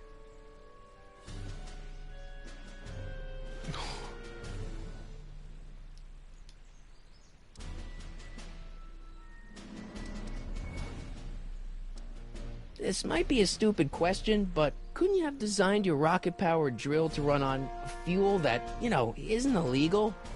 Illegal? What does law have to do with science? Science has its own laws. You of all people should know that. How about Kid Tannen? What do we know about him? He's loud, he's obnoxious, he's not very bright, and he doesn't like anybody getting in his way. Yep, that's a Tannen, all right. This subpoena's for Arthur McFly? Have you seen him? For a few seconds in the soup kitchen, but I think he's gone back into hiding. Brilliant deduction, Einstein.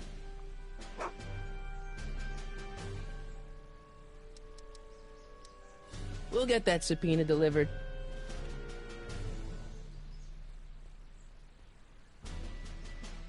Et si je mets un point?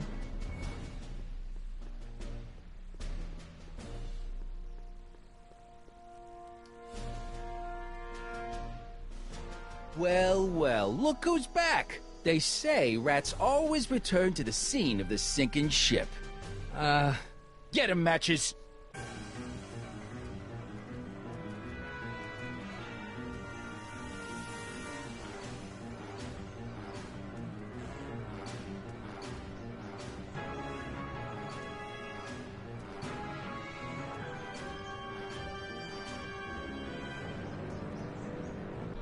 Come down from there, you son of a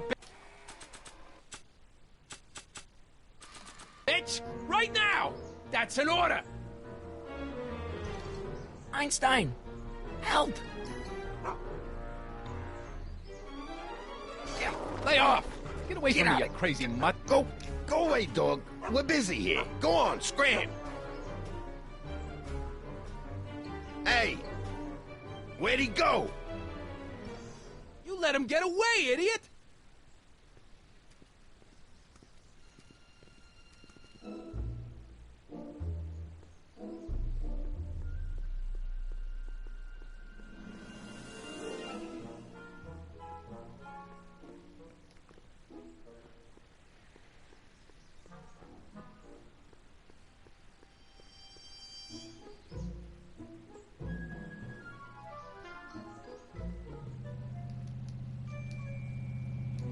Nice bike. Huffy? Huffy? I'm not huffy. I'm passionate. Passionate about justice, safety, law, and order. Never mind. Hey, Miss Strickland. Oh, hello, Mr. Corleone. Try not to draw any undue attention my way. I'm on the trail of a hot new scoop, as we in the newspaper business say. I got a book.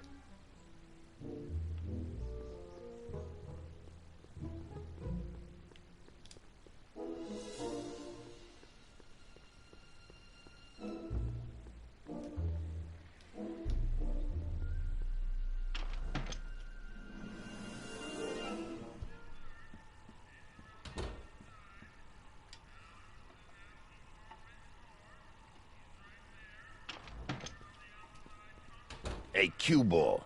What? The truck just arrived with a fresh shipment of, soup. Soup?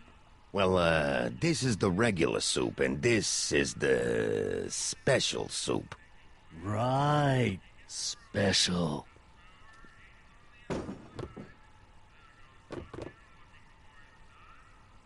Hey, what are you doing? I'm spicing up the soup. It's my secret recipe.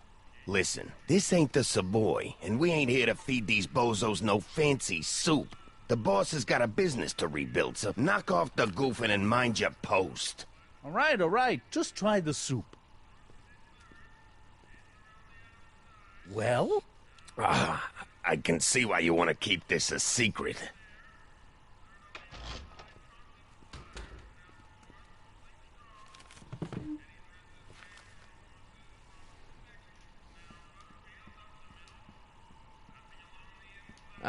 Excuse me. Yeah? Could I have a bowl of soup? You're a soup kitchen. What do you think?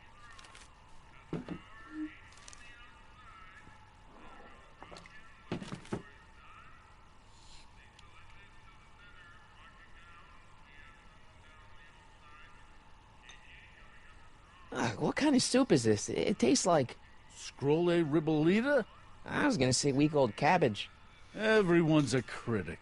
Look, all I got to work with is this 2-bit soup in a barrel and spice rack that hadn't been restocked since the Coolidge administration. What do you think I should do to perk this slop up? Let's see. Have you tried...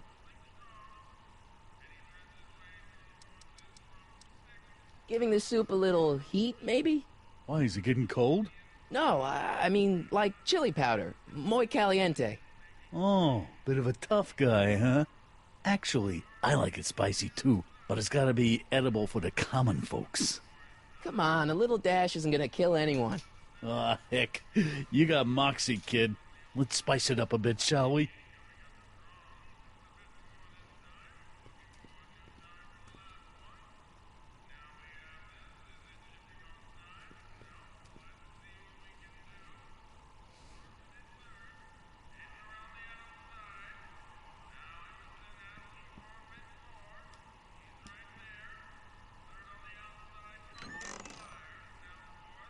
The kitchen's for management only, rummy. Whoa!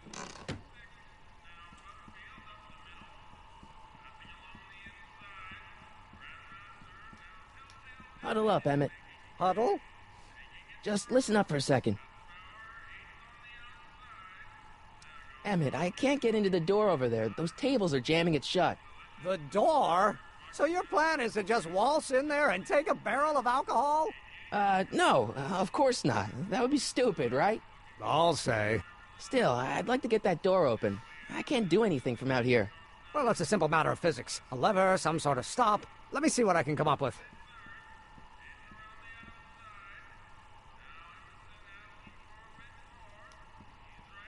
I better not talk to him. I don't want to mess up his timeline.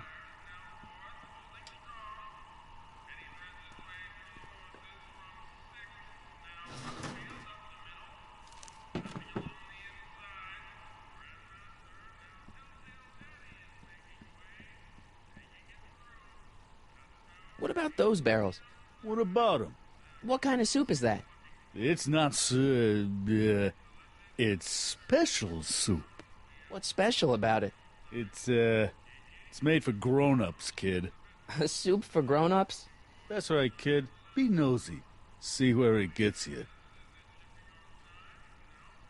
Excuse me. You talking to me?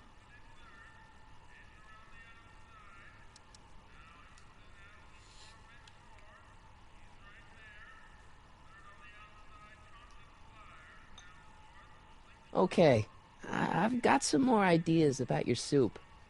Do tell. Let's see. Have you tried... paprika? Paprika? I just think it could use a little color. Color?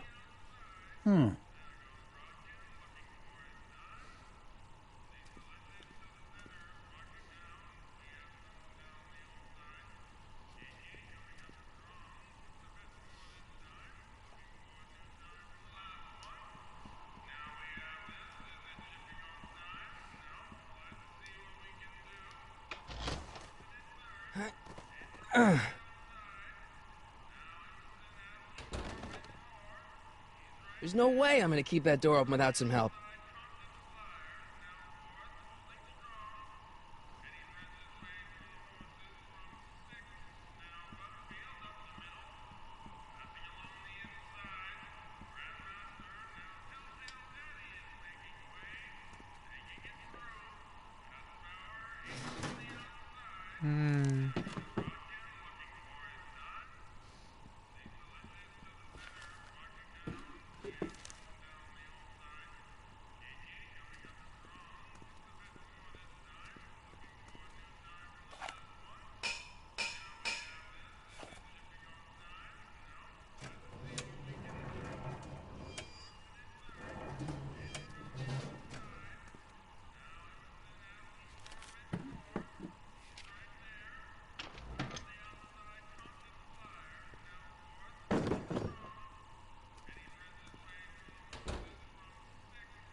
Eureka!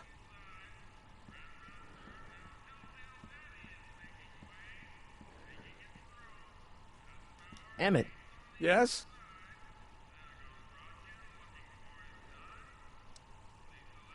Oh, that's interesting. Just a little mechanical ingenuity. In the end, the door is open. Yeah, good job. Obviously, this kitchen isn't the speakeasy. Indeed. This must be some sort of front meant to cleverly and legally obfuscate the existence of a hidden establishment of ill repute. Perhaps in the basement. Right, that might explain the elevator. We'll score that hooch somehow. I'll keep cogitating. Pretty neat, Doc. Nope. I'm still not getting through here. But at least those tables are propped up now.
Emmett.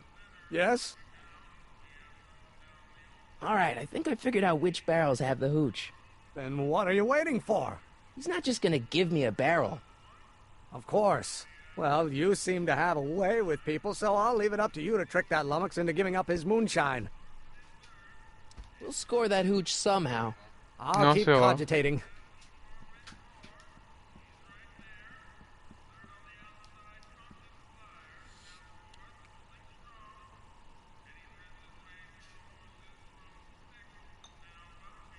I still think the soup needs more flavor.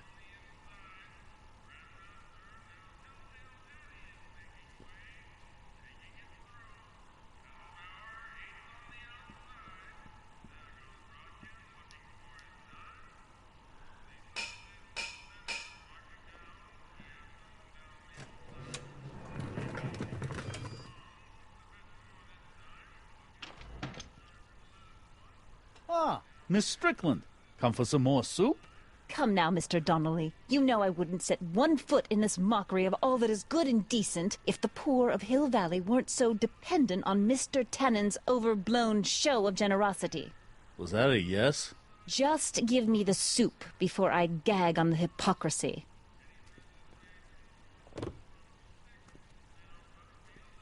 I'll tell the boss you said hello. I'll just bet you will. Edna picked up the barrel of hooch. Now all I have to do is to get it from her somehow.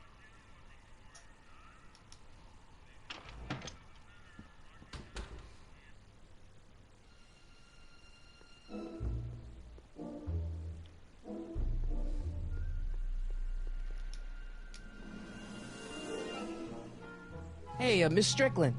Oh, hello, Mr. Corleone. I'm afraid I haven't much time. The meeting of the Stay Sober Society is due to begin very soon. You make hot soup deliveries? It's one of my many small contributions to the good cause. Healthy bodies, healthy souls, or so one hopes. I pick up barrels of hot soup at the kitchen, and I deliver them hither and thither. Hill Valley Orphanage, the St. Francis Xavier Ranch for Unwanted Children, Foggy Mountain Home for the Incurably Insane, Shady Acres Rest Home. Oh, I can barely keep track of them all. It's a very big job. Hey, I can help you deliver soup. I donate a lot of time to charities. Oh? Which ones? The, Mario Brothers. Ah, yes. The Italians do so many good works.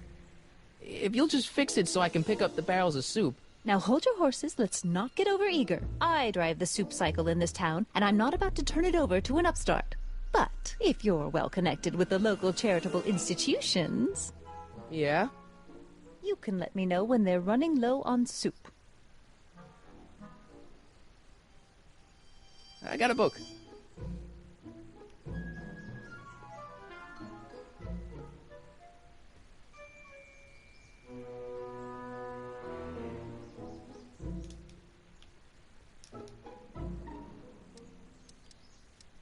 We'll get that subpoena delivered.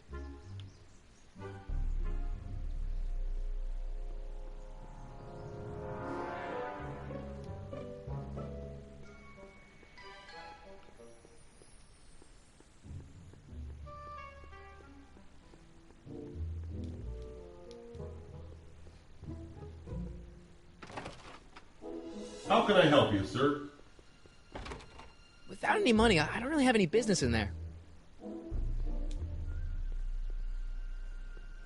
I better not. Those lawyers sound kind of nasty. I don't need anything in there, and I don't have any money. Hey! Hey!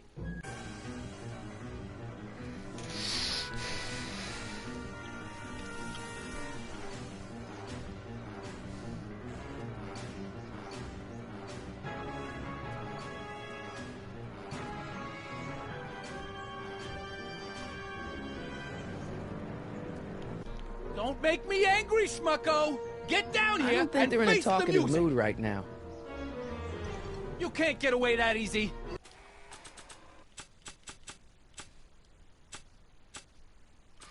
No, but... What do you think you're doing up there, you scrawny little runt? Get down here right now! Ah, d'accord, c'était Only pour making ça. it worse for yourself. The longer you stay up there, the longer I'm gonna take evacuating your guts. I don't want to record them right now. Eviscerate. That's what I said. Hey, Einie! Look out, boss. It's that crazy mud again.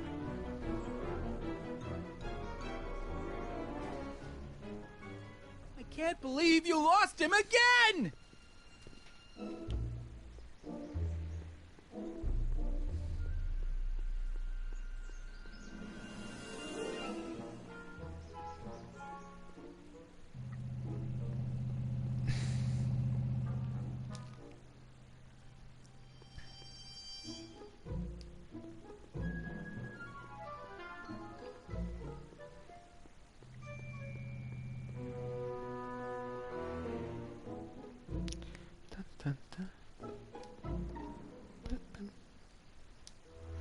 Allez, avance plus vite.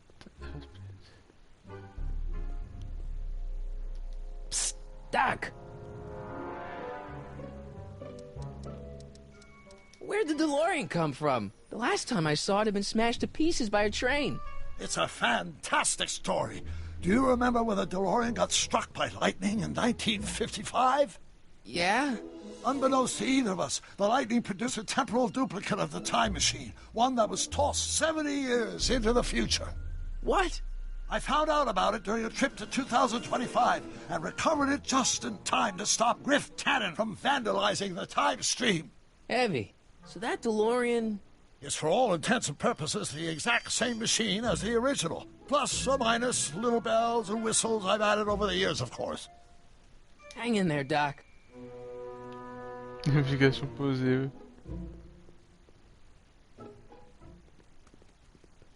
Ok, du coup, c'est facile.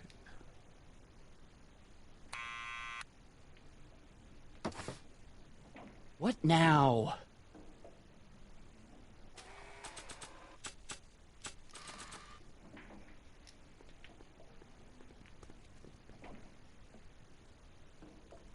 What do you think you're doing up there, you scrawny little runt? Get down here right now! It's Kid. Right away, boss! Where's Kid?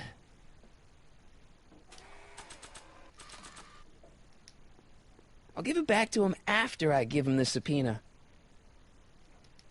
I'll give it back to him after I give him the subpoena. Hey! Arthur! Maybe I should have led with the subpoena.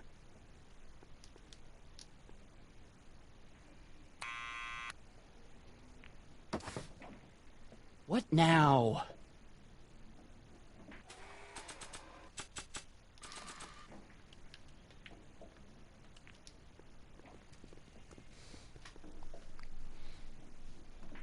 What do you think you're doing up there, you scrawny little runt? Get down here right now! It's Kid. Right away, boss! Where's Kid?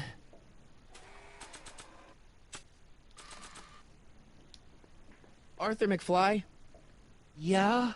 Got something for you. Thanks. A subpoena? Ordering you to appear in court and provide evidence in the investigation into... Kid Tannen? Take it back! You can't get rid of it, Mr. McFly. Once you've been served, it's your duty to report to the court at the earliest possible time. Failure to do so could lead to a warrant for your arrest. Arrest? But Kid'll kill me. Stupid, stupid Artie. Holy cats, what am I gonna do? I suggest you avail yourself to the protection of the court. Oh gosh, oh gosh.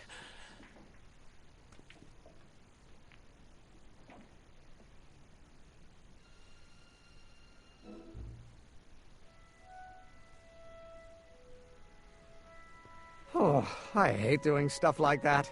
But I won't have to much longer. No? Once we get that 190 proof alcohol and build my rocket drill, my future will be set and I'll be able to quit this crummy job.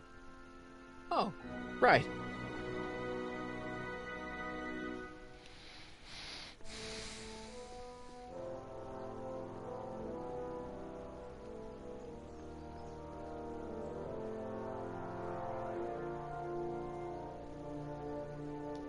I'm not so sure I want to stay in a place that welcomes transients. I better not go back in there. They're angry, and they've got scissors. I don't need anything in there, and I don't have any money.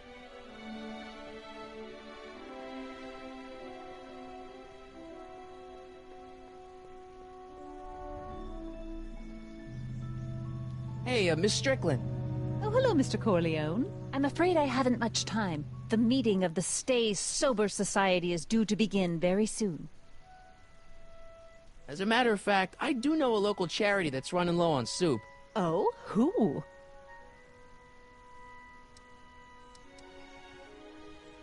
Never mind, I'm wrong. The pool hall isn't a charity. Certainly not. I got a book.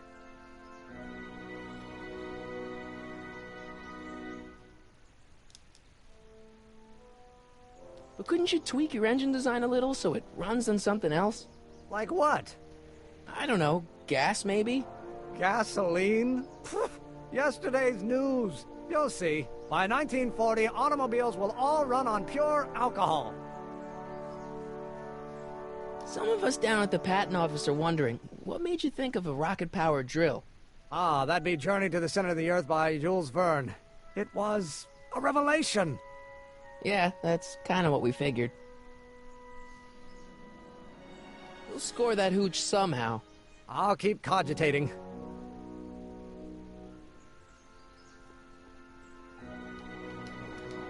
Hey, Miss Strickland. Oh, hello, Mr. Corleone. I'm afraid I haven't much time. The meeting of the Stay Sober Society is due to begin very soon. You asked me to tell you if one of the local charities is running low on soup. Does somebody need a visit from my soup cycle?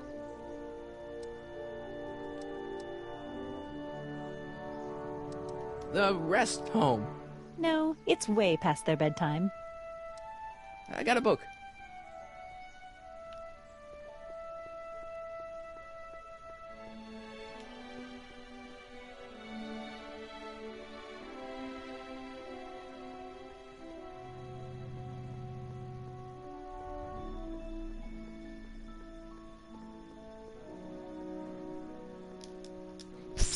Doc!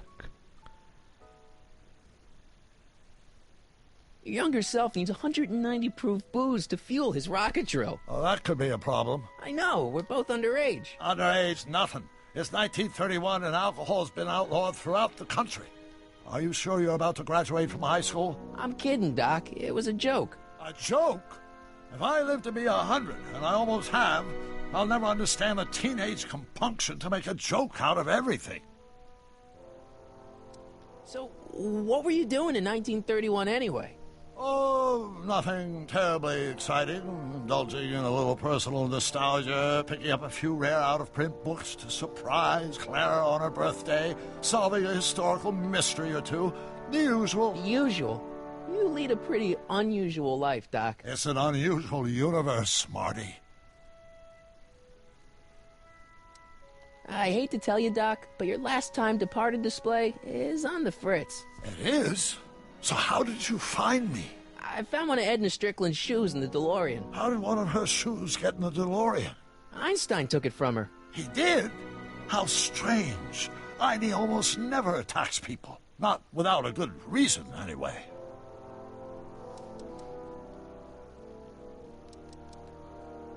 Hang in there, Doc.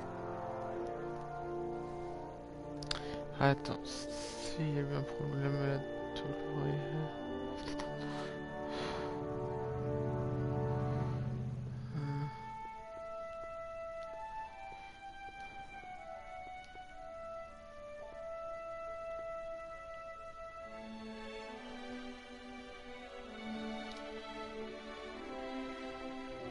Sisters of Mercy Soup Kitchen. Come for the soup, stay for the salvation.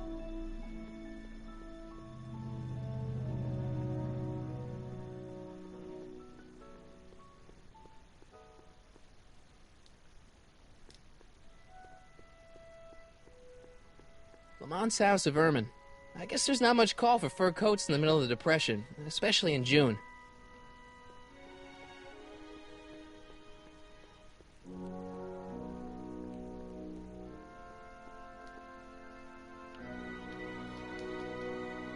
Wow, looks like they used a real shark.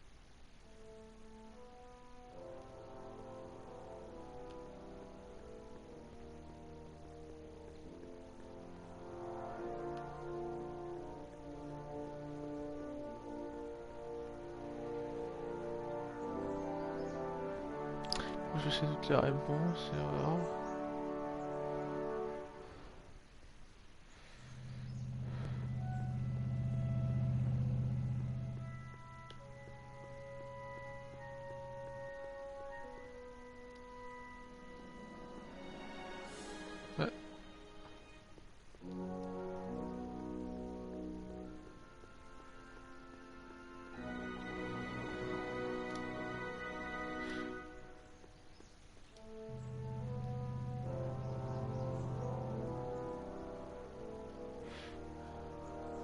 Hey, how you doing, Einie? Einie? It's short for Einstein. Einstein, of course, because he was a patent officer just like you. On va essayer tout, on va voir si ça passe. Hey, Miss Strickland.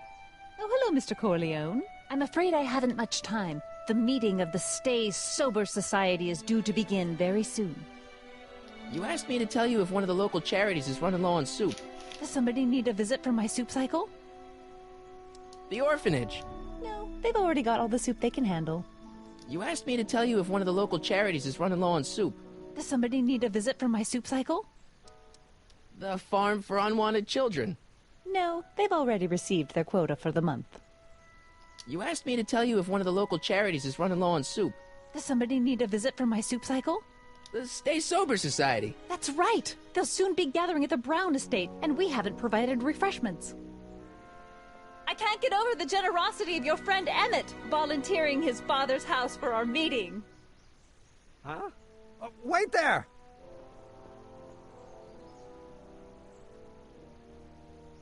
Michael! What in the name of Thomas Alva Edison do you think you're doing? Don't you get it? You need alcohol to run your drill, right? Those bootleggers at the soup kitchen won't let us get our hands on any of their hooch. But we can get Miss Strickland to pick it up for us and deliver it right to your door. No, out of the question. Why? I can't just let strangers invade my parents' house. What do we know about these people? They're really polite. We don't know that. They're a bunch of really great guys. We don't know that. They're sober. It says so right in the name. Well, okay, but a Pop needs his peace and quiet at the end of the day. This meeting is sure to be too noisy for him. They'll be quiet. You'll be quiet, right? Oh, yes! I play my tambourine very softly. You hear that? Yes, but... But what? But it's still impossible. Think of the Stay Sober Society. What'll happen to them?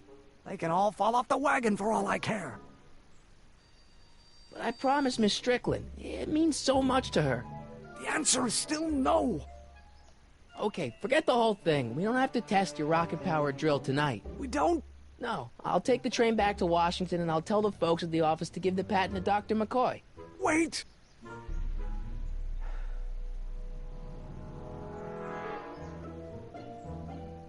You will instruct the members of the society to wipe their feet before they come inside. Then you are Emmett Brown. I thought as much. You have such a righteous face. Edna Strickland, I don't know how to thank you for your generosity.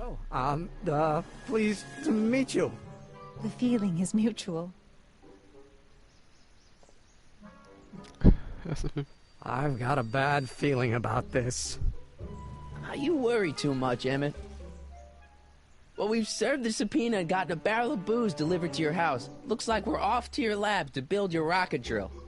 You do have a lab, right? What kind of future patent holder would I be without a lab? Come on.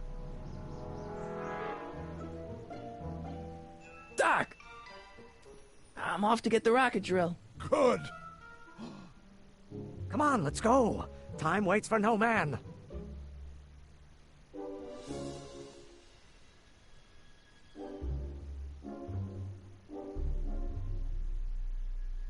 Are you sure this is gonna work, Emmett? Don't let the ramshackle nature of my laboratory fool you.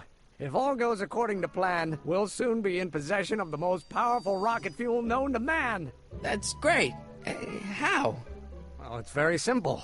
This crankshaft induces a powerful direct current into the electrolysis chamber, producing hydrogen, which must be periodically released into the primary distillation barrel. While tending to the hydrogen, we'll also need to regularly sprinkle these shredded protein flakes into this aquarium of tuber bacteria to generate the necessary nitrogen to catalyze the reaction. Cool. No, hot. Extremely hot. The temperature of the reaction must be kept at a steady temperature of 623 degrees Kelvin by carefully pumping these bellows. Any questions? Emmett? Why is there a brace of drunkards gathering on our lawn? Sweet fancy Moses, it's my father! So? So, he doesn't know I'm engaging in acts of scientific exploration in here. He thinks this is where I go to pour through my law books. Oh. You tend to the reaction. I'll try to get rid of him. Tend to the what? Can't we just start over after he's gone? It's too late. The reaction's already started. Don't worry. I'll try to help you out where I can. But... Emmett? Coming, Father! Father! Don't you father me, child. Don't you have a release valve on your mouth somewhere?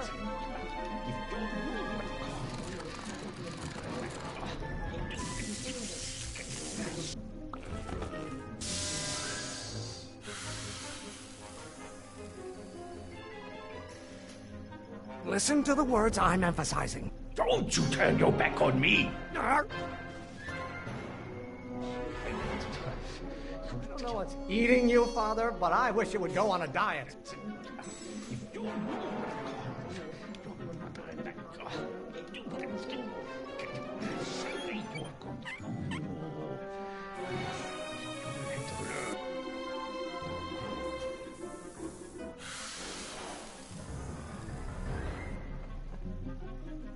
What did you do? Emmett, who are you talking to in there? No one, Father. Know who invented fire, Pop? I don't know either, but you can be damn sure it wasn't a lawyer.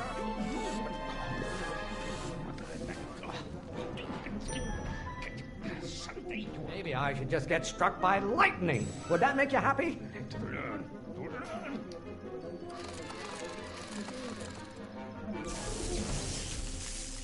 Why won't you release me from your unattainable expectations?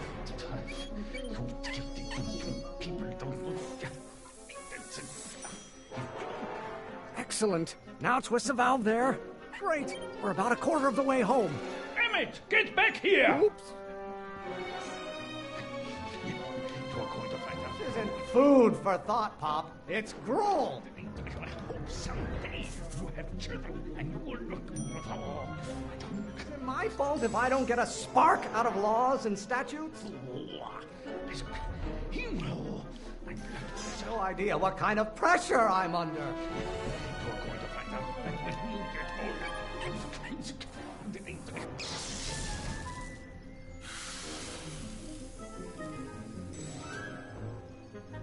Just pay attention to what I say. Emmett, I'm not through with you yet. There is a flame inside me that cannot be quelled by your legalistic gobbledygook, Father. You have children and you will look for... Why don't you go feed the ducks, Father?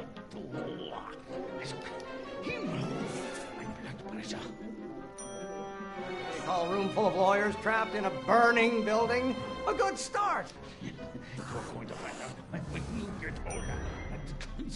Pressuring me to be something I'm not. You have children and you will look for...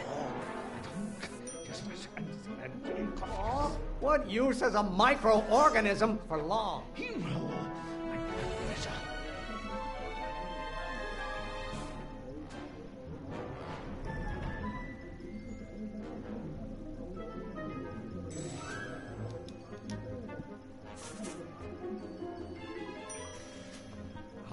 Halfway there. Emmett! Keep up the good work. Lawyers are nothing but overblown bags of gas. Trying to spin this argument around to my failings. Someday, Oh, maybe your burning passion, Father, but it is not mine.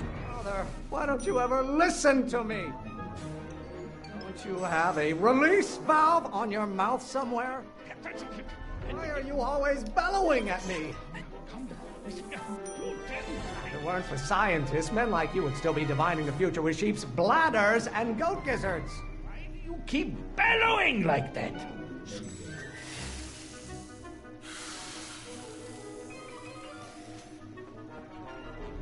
I thought you were a scientist. Emmett! Not being such a crank. Your ancestors are spinning in their graves right now. You really want to vent our dirty laundry in public like this? Pressure? You're a child. You don't know anything about pressure.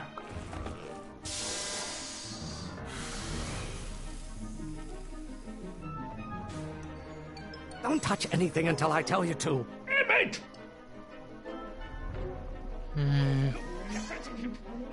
Can't you see this is eating me up inside?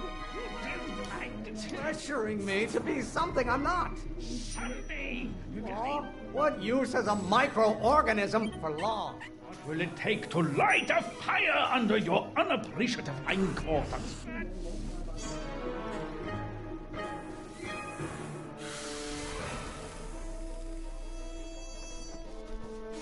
Listen to the words I'm emphasizing. Emmett!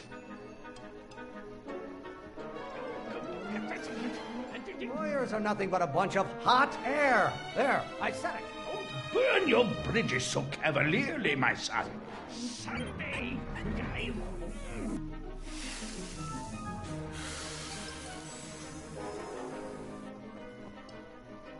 What did you do? Emmett!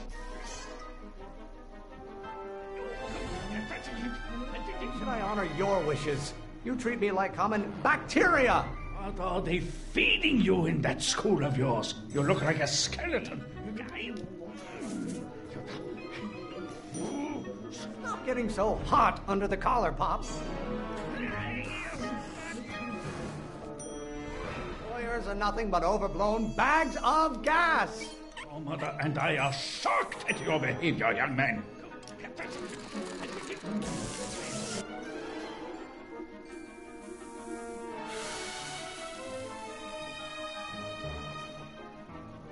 Just pay attention to what I say. Emmett!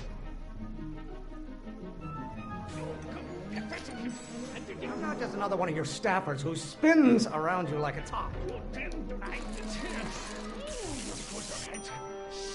is a flame inside me that cannot be quelled by your legalistic gobbledygook, father. This may come as a shock to you, Pop, but not everyone wants to be a lawyer.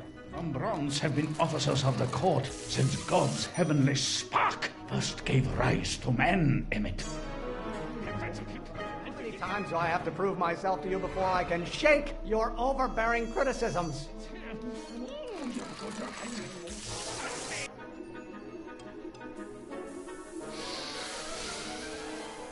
Mais c'est quoi ce bordel? I thought you were a scientist. Emmett! Is it my fault if I don't get a spark out of laws and statutes? Burn your...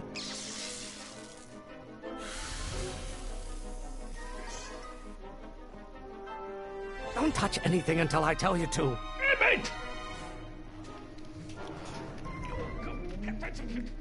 Why don't you go feed the ducks, Father? Father, why don't you ever listen to me? Stop being such a crank!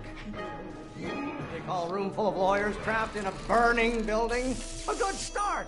What are they feeding you in that school of yours? You look like a skeleton. This isn't food for thought, Pop. It's gruel.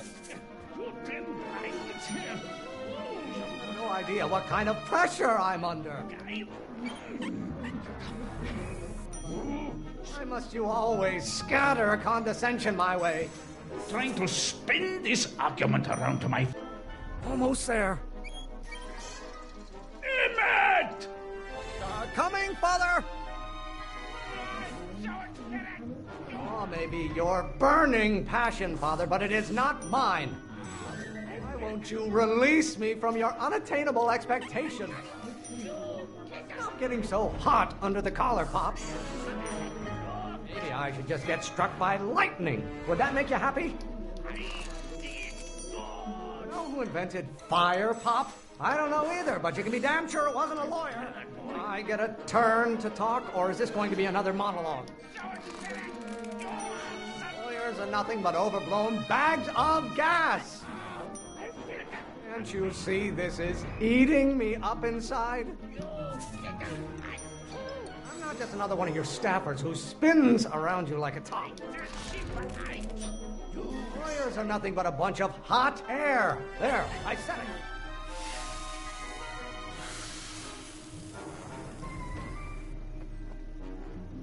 Listen to the words I'm emphasizing. Emmett!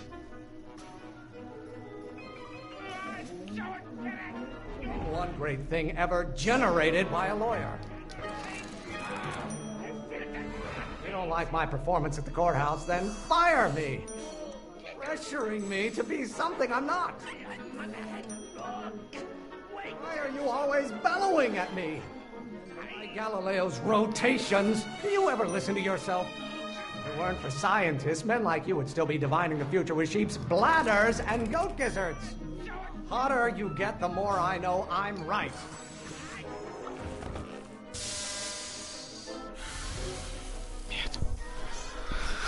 Merde. What did you do? Emmett! Why won't you release me from your unattainable expectations? Why are you always bellowing at me?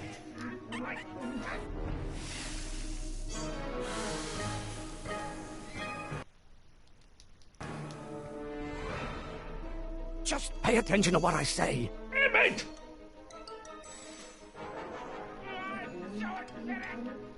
come as a shock to you, Pop, but not everyone wants to be a lawyer. I don't know what's eating you, Father, but I wish you would go on a diet. Lawyers are nothing but a bunch of hot air. There, I said it. You don't get to control my life just because you fed and clothed me for 17 years. I strongly object to the current of this conversation, Father. You call a room full of lawyers trapped in a burning building a good start. I'm not just another one of your staffers who spins around you like a top. If you don't like my performance at the courthouse, then fire me. Why don't you go feed the ducks, Father? I strongly object to the current of this conversation, Father. This isn't food for thought, Pop. It's gruel. I'm afraid we'll have to take this up later, Pop. My soup's about to boil over. What? This isn't over, young man. Whew. Are you okay? You and your dad sounded... It was an argument we should have had a long time ago. No! Oh. What?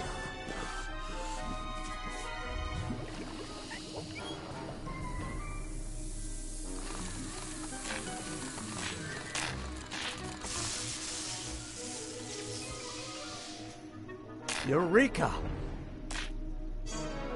Now all we gotta do is fuel up the old rocket power drill and you and I can take it and go.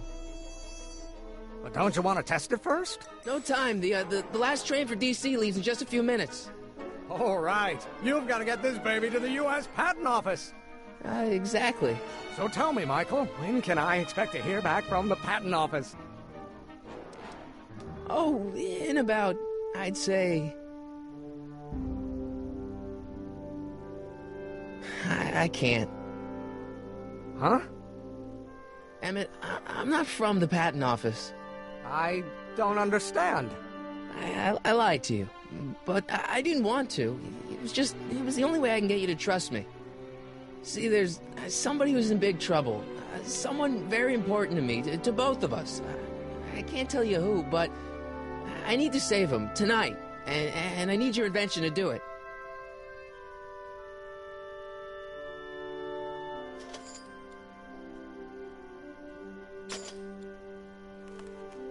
I'll get it back to you, I promise. And, Emmett, you're gonna be a great inventor.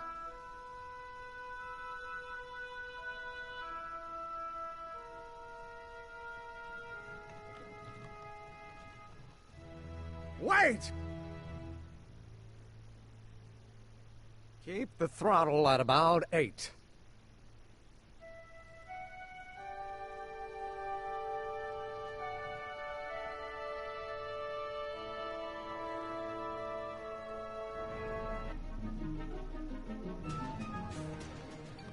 Okay, Doc, I got the drill. Now let's get you out of here.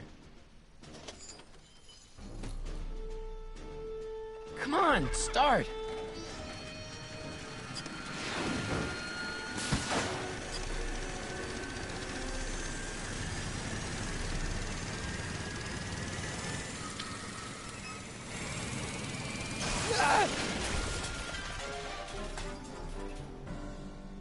Mr. Corleone! You're too late! Too late? The Doc's not supposed to be... Doc! They're moving him to another facility for safekeeping!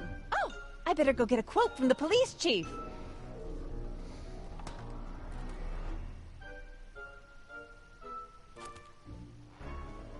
Paddy wagon intercepted. Suspect slain. And they're still after him.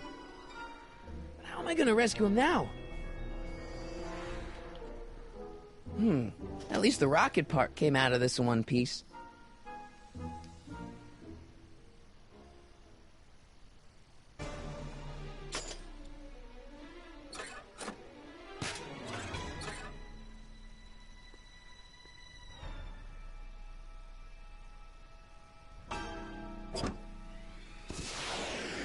All right, I'm coming, Doc.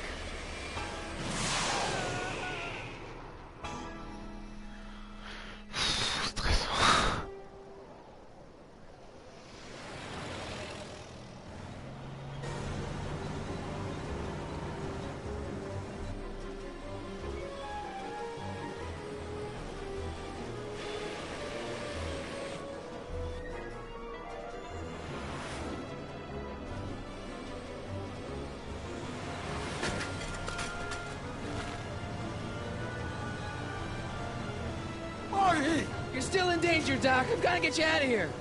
What's that? I said you're still in danger. Never mind, never mind. Get me out of here, and we'll talk later.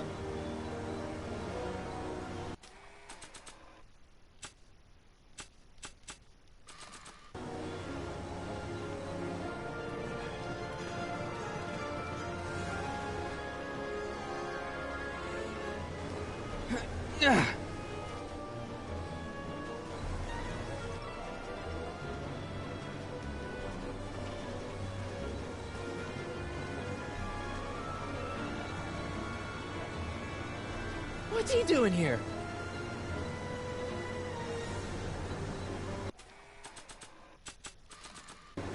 Not sure what that... I'd better keep an eye on this. It's really my only way of keeping track of Doc's fate.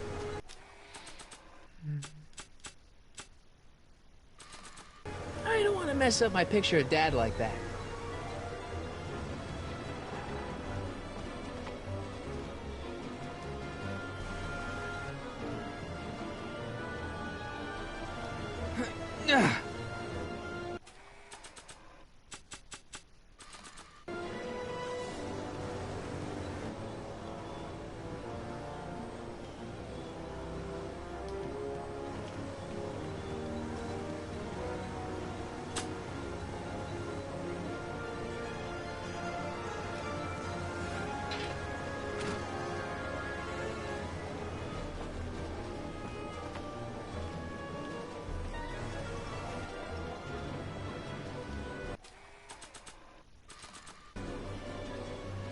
Why on earth would I want to whack that with a tire iron? Why on earth would I want to whack that with a tire iron?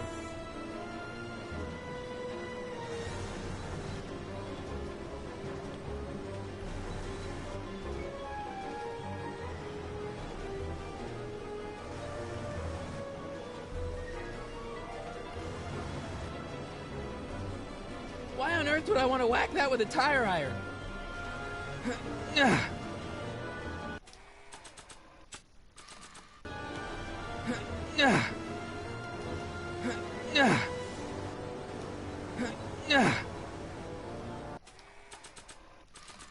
Why on earth would I want to whack that with a tire iron?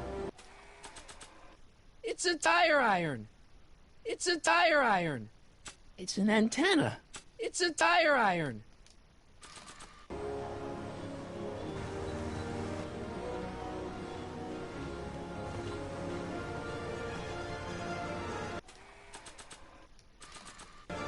Why on earth would I want to whack that with a tire iron? No good, the window's shut. Why on earth would I want to whack that with a tire iron? Why on earth would I want to whack that with a tire iron? Not sure what that...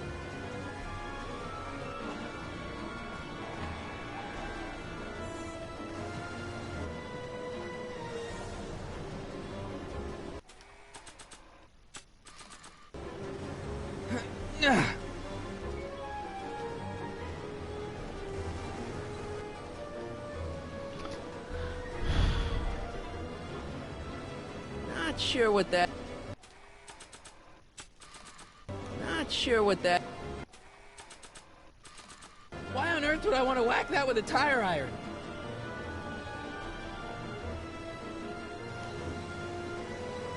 They won't budge. Not sure what that... I'd better keep an eye on this. It's really my only way of keeping track of Doc's fate. I'd better keep an eye on this. It's really my only way of keeping track of Doc's fate. I'd better keep an eye on this. It's really my only way of keeping track of Doc's fate.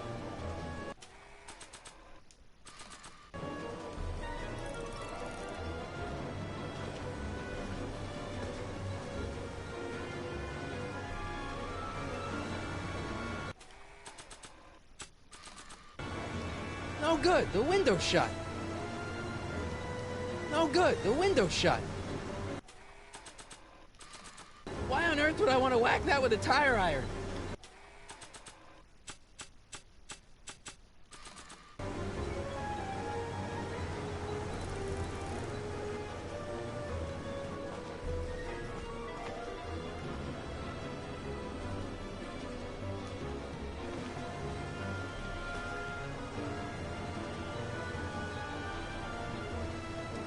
Kid Tannen's driving the truck. Kid Tannen?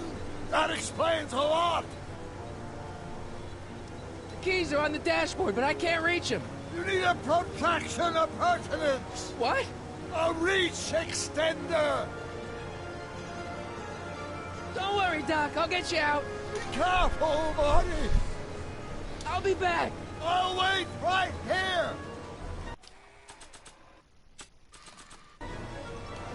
No good. The window's shut.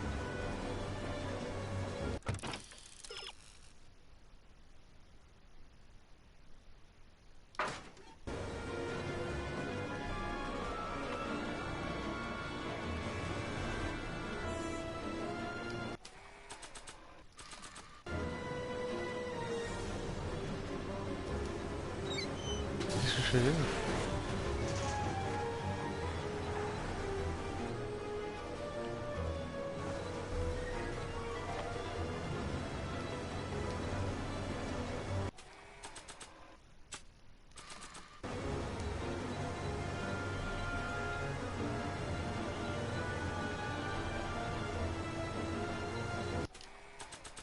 It's a hubcap.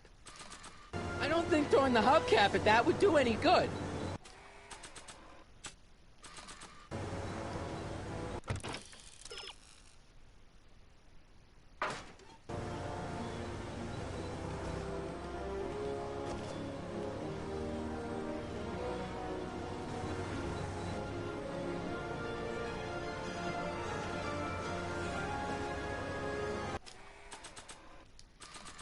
I don't think throwing the hubcap at that would do any good. I don't think throwing the hubcap at that would do any good.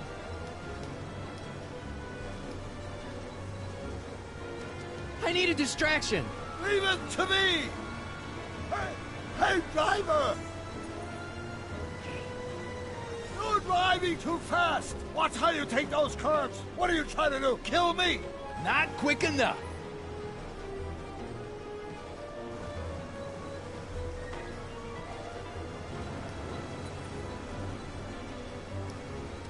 Can you distract him again?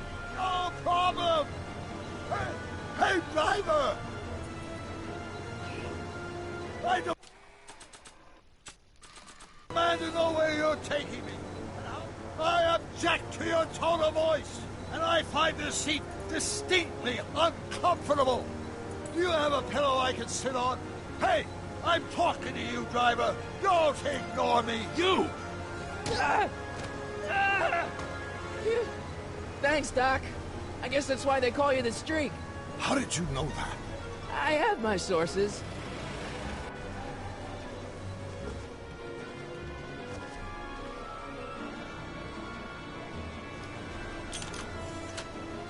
They're locked! I know! Stand back, Doc. Marty! Ah!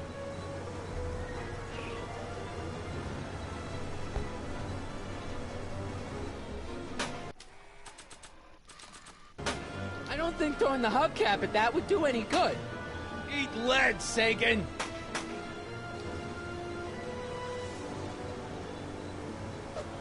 Ow! Son of a bitch!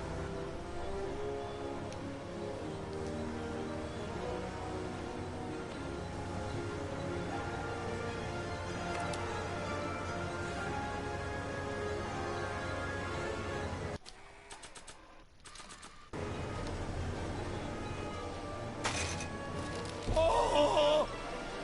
This is a rescue! That's the idea.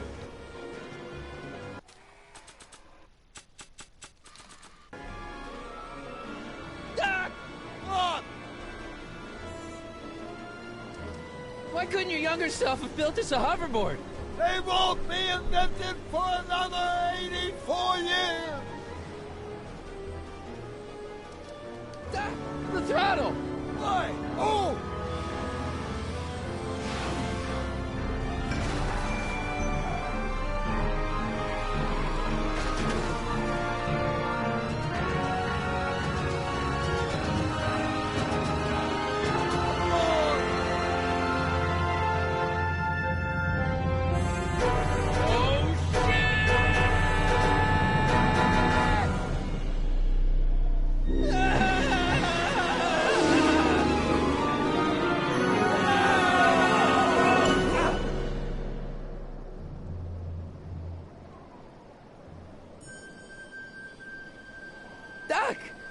okay? I'm fine. But I wonder what sorts of bizarre repercussions my younger self's invention of a flying bicycle will have on the timeline. Did you know that would happen? I had a suspicion. I never could keep those rockets from exploding. So, what do we do now? Now we get back to 1986 before our interactions with the past inevitably cascade into a calamitous future. Where'd you leave Einstein? Doc?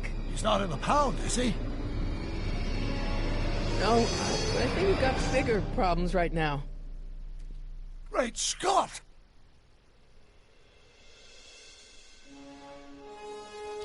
Et oh putain, c'est le prochain épisode, bon bah... Le